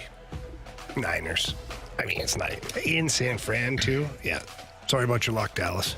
49ers for me. I got the Niners too. 49ers have won 14 consecutive regular season games. One shy of tying the franchise record of 15 games set back in 89-90. And that's, again, regular season games. The 49ers are seeking their first 5-0 start since 2019, four-time in the Super Bowl era. 2 of the previous 3 instances they reached the Super Bowl.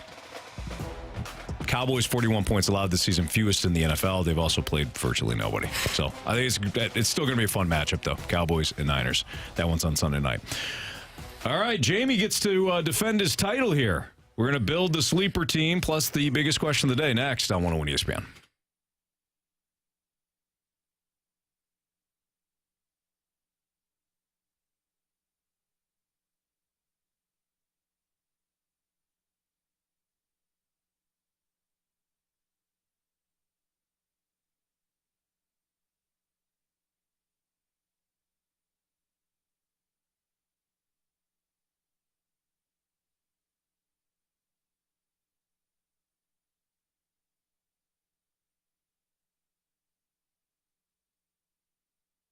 Anthony, you never know when it's going to be gone. You just never know when it's not going to be there anymore. What are you talking about, Jamie? That's maybe your heating and your cooling, your HVAC just decides to quit on you. That's why Ron, the Wizard of Comfort, he's got you covered there with Swiss Air Heating and Cooling. They offer 60 months with 0% financing, 12-year parts and labor warranty. And Anthony, I know that the Daikin Fit system, you absolutely love it. Yeah, we have it at our house. It's been great. It's been fantastic. We took advantage of a lot of the deals that they had in March. And Ron, the Wizard of Comfort, and Swiss Air, again, they're delivering. Jamie just mentioned it. You upgrade your home comfort system, you're going to get the instant rebates and tax credits totaling the $5,000, the 60 months, 0% financing, like Jamie said, and the 12-year parts and labor warranty. Fantastic. So just give Swiss Air a call, 636-500-COOL. Again, 636-500-COOL. Tell them Jamie and Anthony sent you. Get your system in place with Ron, the Wizard of Comfort, and Swiss Air.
ESPN Sports Center. I'm Andrew Marsh. It's time for a Sports Center update brought to you by Saliga Heating and Cooling. The Blues defeated the Dallas Stars yesterday by a final score of 4-0. They'll take on the Chicago Blackhawks tomorrow. Pregame starts at 6. Puck drop is at 7. You can catch all the action right here on the home of the Blues, 101 ESPN. We talked earlier today with Chris Kerber. If you missed that interview, make sure you go to 101ESPN.com or use the 101 mobile app. It's all brought to you by Dobbs Tire and Auto Centers. Sunday, week 5 of the NFL slate kicks off with Steelers-Ravens. Pregame starts at 11, followed by the Broncos and the Jets. And then Sunday Night Football is the Cowboys taking on the 49ers. Kickoff for that one is at 7:20. If you missed anything from today's show, like I said, make sure you go to 101ESPN.com or check out the 101 mobile app, all brought to you by Dobbs Tire and Auto Centers. This Sports Center update has been brought to you by Saliga Heating and Cooling, an independent American Standard heating and air conditioning dealer.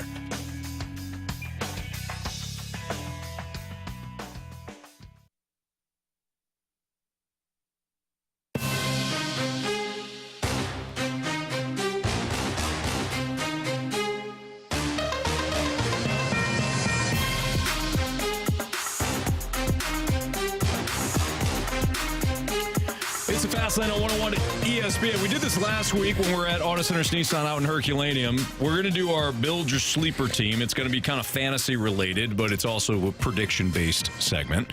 Marsh tracks how we do.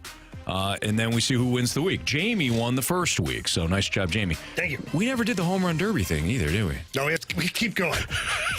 Whenever it clicks in, because the other night I was sitting there watching the Phillies just pound the piss out of somebody. Yeah. And I whipped through. I'm like, where's Schwarber? I'm like, wait a minute. Home run. That was like 2 games ago. I was like, what am I doing? Yeah, nobody won. Nobody won. All right, Not so yet. we got to do that for like a game tomorrow. All right. So Jamie won the first week. If a player is taken off the board, then he's eliminated. So Jamie, you have honors, man. Who's your quarterback? Quarterback for me, and he's only a sleeper because it's not been a good year. And I did check with the panel here, and they okayed this pick. My sleeper is Joe Burrow. I think that, look, Joe Cool has had enough of being below average. The Arizona Cardinals are mid. I could see him going off, and I could see him like really trying to put an exclamation point on turning this around, and they kind of have to. Yeah. If they go 1-4, like that's a steep hill. To get back to 2-3, and they can kind of reintroduce themselves back to the division in a week or two, depending on how they do. So my pick is Joe Burrow. All right, and understand that what Jamie's doing here, from a fantasy perspective, Joe Burrow's like, what did you say, Marsh? QB 30? He's QB 31, I believe, right now. Jamie's taking a quarterback that has been. It's not like he's a sleeper from his career. We're talking about this season in fantasy. Currently, right now. Yeah. All right, Marsh, who's yours? I'm going to go with Joshua Dobbs, who will be opposing Joe Burrow on Sunday. Saucy. Last week he had 23.4 fantasy points, so I'm going to go with Josh Dobbs as my quarterback. Joshua Dobbs. Okay. I'm going to go with Brock Purdy. He's facing Dallas. For the last time that the Cowboys played on the road, it was against the aforementioned Joshua Dobbs. And he tagged him for 17.1 fantasy points. Brock Purdy, all those weapons. This is where you lose. This is where the Diggs injury comes into play. You lost him, but you had the Patriots last week with no Diggs this time, with all those weapons that they have for the 49ers. I think Brock Purdy puts on a pretty good show. And typically he's not the biggest fantasy catch there. So Brock Purdy's my selection. Jamie, running back.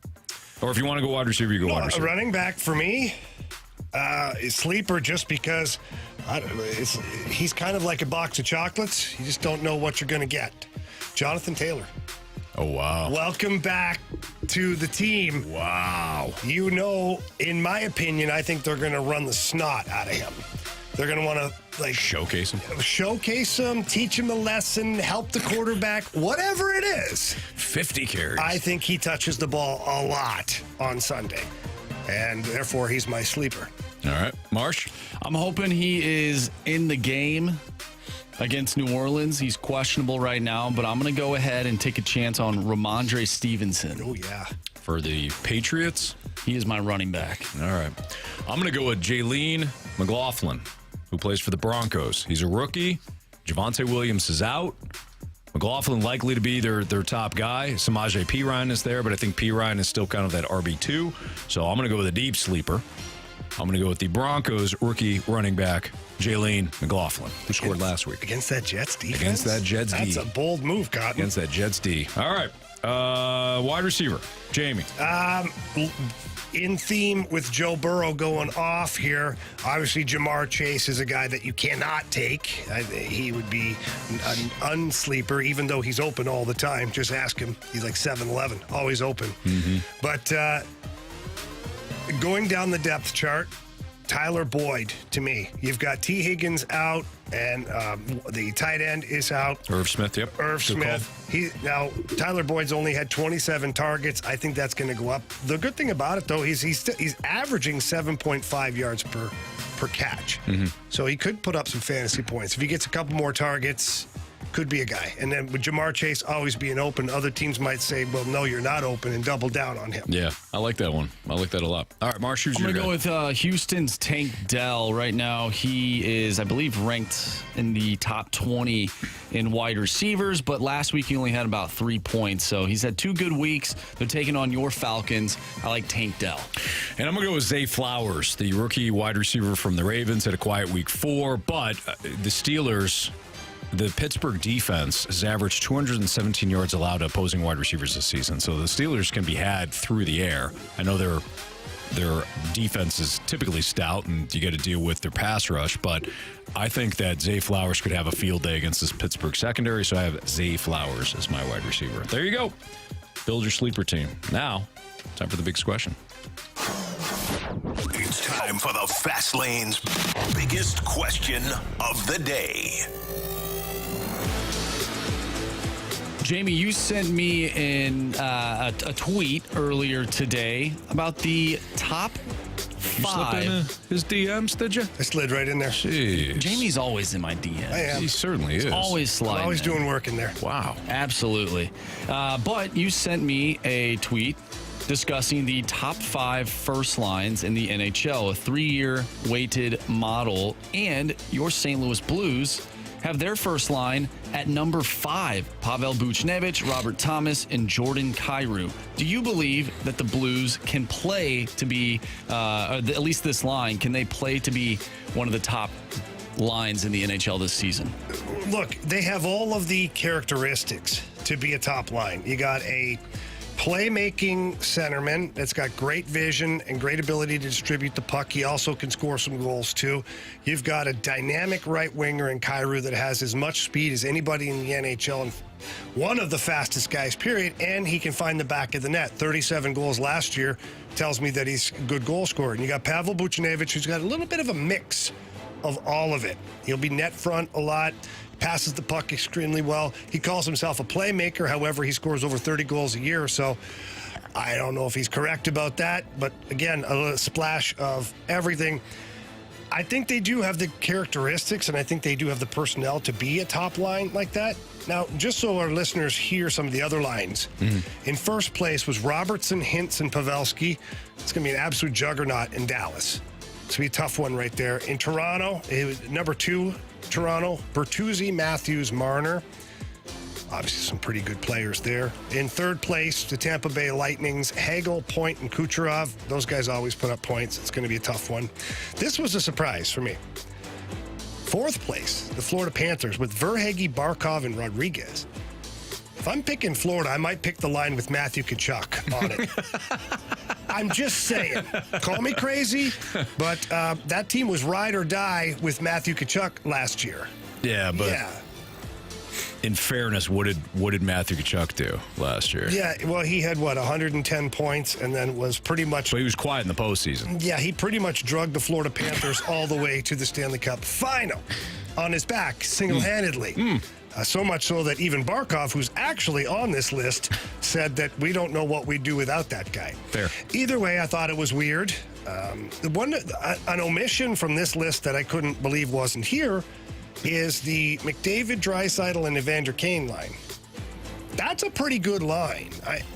I mean, Marshy, would you consider that to be an okay line in the NHL? I think okay is a good word to describe, having the 2 best players in the NHL, in my opinion. 2 top scorers, number 1 and number 2, and Evander Kane's a 30-goal guy, too. I think I'd have them in the top 2. Yeah. On this one. But I would say so. But this is a 3-year weighted list. Yeah. So McDavid might get 200 points in 3 years. Maybe they don't think Kane's gonna be around in Edmonton much longer. They're not betting on him.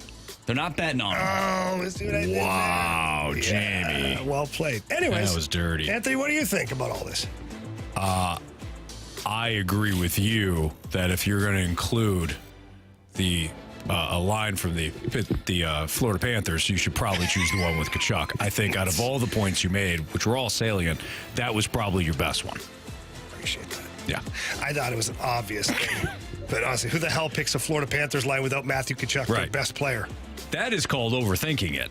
Big time. Yeah. Rodriguez, give me a break. Verhaeghe had a good year. Barkov. He had a good year. Okay. Yeah. But Rodriguez, he's fine. Yeah. He's not Matthew Tkachuk. No, he's not. We have a fade or follow. I forget, Marsh. How did we do last week? I think we did pretty well. We had the over. Oh, that's right. That's right. That was your play. Yeah. There's like 100 runs in that game. Yeah. Nice job, Marsh. So congrats to Brad. Brad.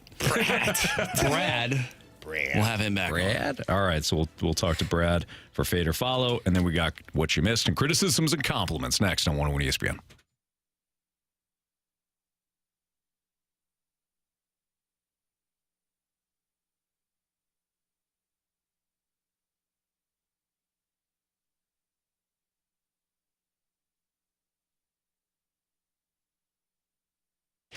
Anthony, what if I told you that if you signed up for FanDuel, America's #1 sports book, what if I told you that if you place a $5 bet, FanDuel will give you $200 in bonus bets?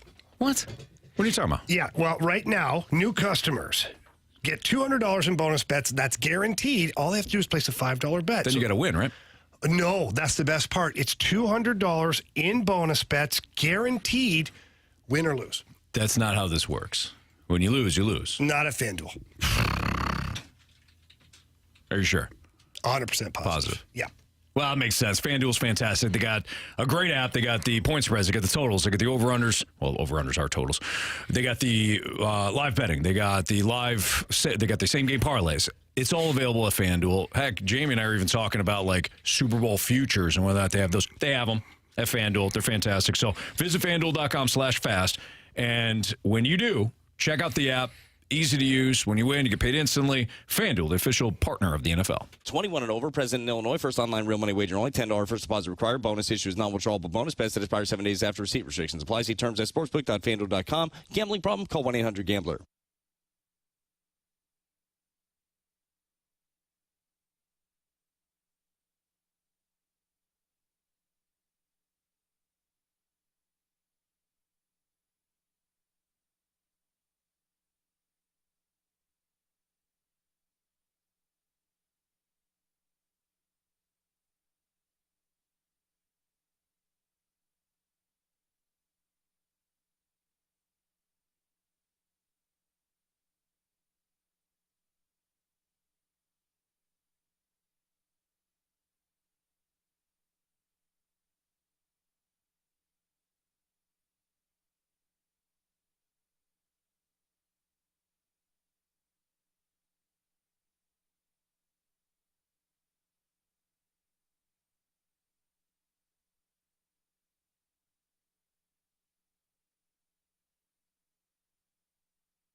It's time for FanDuel Fade or Follow on the Fast Lane. Brought to you by FanDuel Sportsbook. Make every moment more. Everyone follow us. I'll fade. Money, money, money, money, money, money.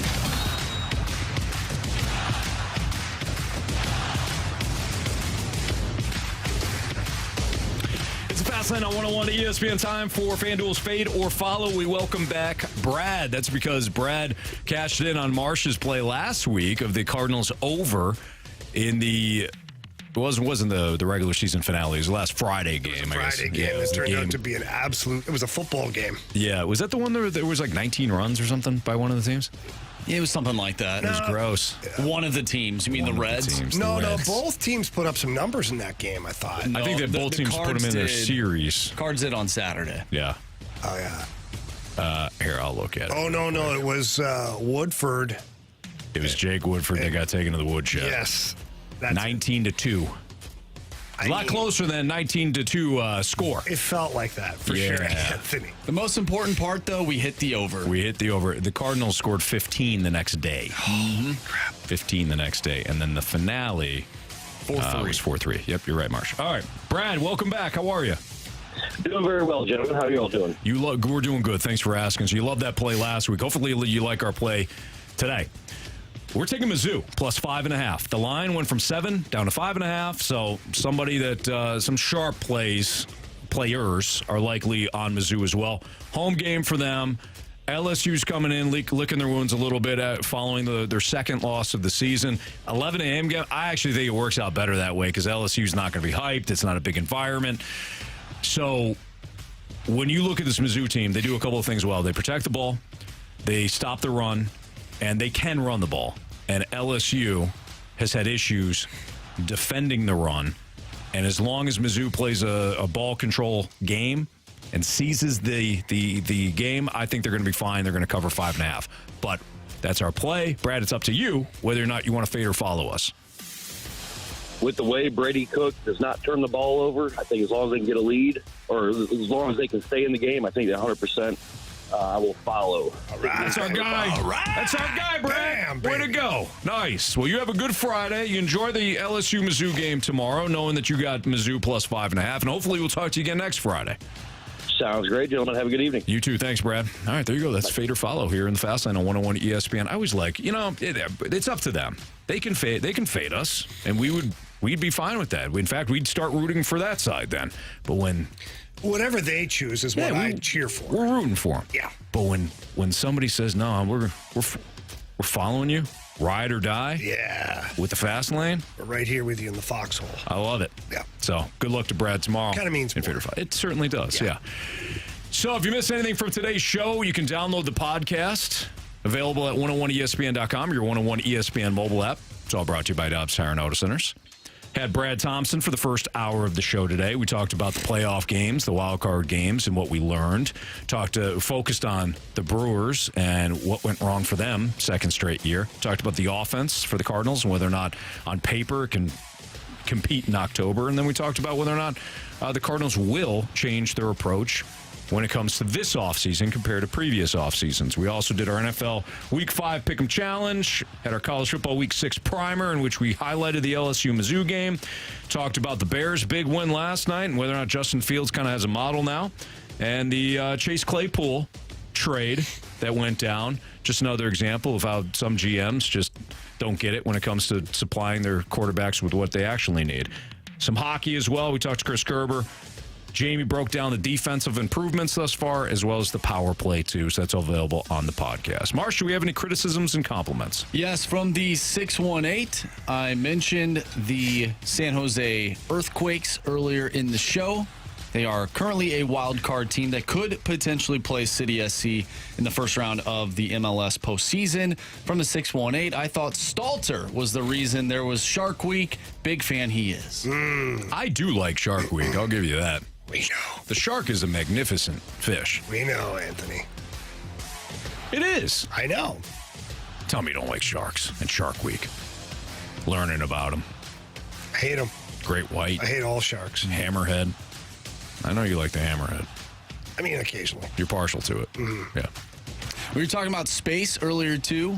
A couple astronauts watching the Orioles in space. Yeah, we did. Yep. I mentioned to you guys, if you could watch something other than the Cardinals game in space, what would it be? And we didn't really have anything. You said anything. We said, literally anything. Literally anything. The 636 says that you'd be watching that Sean Payton movie. Probably. Yeah. What's that called? Home team or something? Yeah, home team. Oh, like you don't know. It's true. It's my favorite movie. Nice try. Yeah, I try to fool you guys on that. It is my favorite movie. Did it surpass the program? No, of course not. No, so it's not your favorite movie. Yeah, but the program is like the Tom Brady. It's like its own. Yeah, you don't compare anything to the program. It's like the Dodgers or the Braves when we're talking about how should the Cardinals revamp their team. You know, we're obviously not going to compare them to those other teams, but let's compare them to the rest of the league. Sure, it's like that. Yeah, for sure. Or the Tom Brady effect, Yeah, absolutely. So who's the best quarter? Who's your top 10? And somebody goes, bro, Brady. And we're like, okay. Besides Brady. Besides Brady. Eliminate Brady. Yeah. I mean, not really. But take him off the board. Yeah. Jamie. Cross him off then. You were talking about the Arizona Cardinals earlier, but you said they were the St. Louis football Cardinals. The 636 said, did Elon Musk buy the Arizona Cardinals to move them back to St. Louis, too? Well, yeah. I know all the people working back in the brewery. I mean, it's going to be big time here. Yeah. In St. Louis. So, yeah. Thanks for recognizing. Good callback from yesterday's show when very good. Somebody duped us. Well, we don't know that for sure. Yeah. I think we do. I don't. Not willing to just Not willing to concede it. No. I like your relentlessness. We got a text from the 937. Did Marsh just call it the program? You did. You did. I did. Yeah. Yeah, that's what they say in the SEC, right? Program. Yeah, our college football program. Yeah, that's true. We got a good program here. Yeah. LSU. We could get some players. I never had this accent before I came to LSU, but now I do. What the hell? Just use your normal voice, Brian Kelly. What are you doing? Like we didn't just see you for a decade at Notre Dame talk a completely different way. Who are you fooling? From the 636, criticism and compliments. I love towards the end of the show, you guys start a topic and then completely go on a tangent and start talking about why the grass is green. It's great entertainment. Keep having fun, guys. Thank you. It typically happens in the 5 o'clock hour. Yeah. Especially on Fridays. Yeah. Why is the grass green? There's a pigment in the grass. That gives it a green color. Yeah, once the rain mixes with the grass and the soil, it produces that pigment. It really goes back to Roman times. It does, but there are some people in the modern times that have mastered the art of making your grass green. And I can tell you from personal experience that green envy. Yeah. They get there and they know exactly what Missouri grass requires to look as good as it does and be thick and full and make your yard look the best in the business. Well, Jamie, that's because they have products that are designed for Missouri soil and turf types. Again, that's green envy. Yeah. They came to my house today, in fact. They were there the other day at my house, too. They left a little thing on the door handle. Yeah. Teaching you a little bit about photosynthesis. They said, hey, Anthony, they took care of your grass for you. Yeah. I said, thank you, Green Envy. Yes. We'll see you next time. Yes, Marsh? Nothing. I got nothing. You got nothing else? I got nothing. I got one more. Okay, there we go. Thanks, Marsh. We had an apology in here somewhere. Real quick. Yeah. There it is. Go ahead, Marsh. Real quick here from the 636. The fast lane is getting awfully whiny. Yeah. Oh. Hey, Riz, go have a good weekend. Okay? Wow. We do have an apology. Yeah, what's the apology? I'd like to apologize. I missed the Mizzou LSU primer. Sorry for blanking about you guys not talking about Mizzou. Oh, that's okay. That's all right. Yeah. MIC! Long show. There we go. For Andrew Marsh and Jamie Rivers, I'm Anthony Stalter. We got instant replay. Blues instant replay coming up right now. See ya.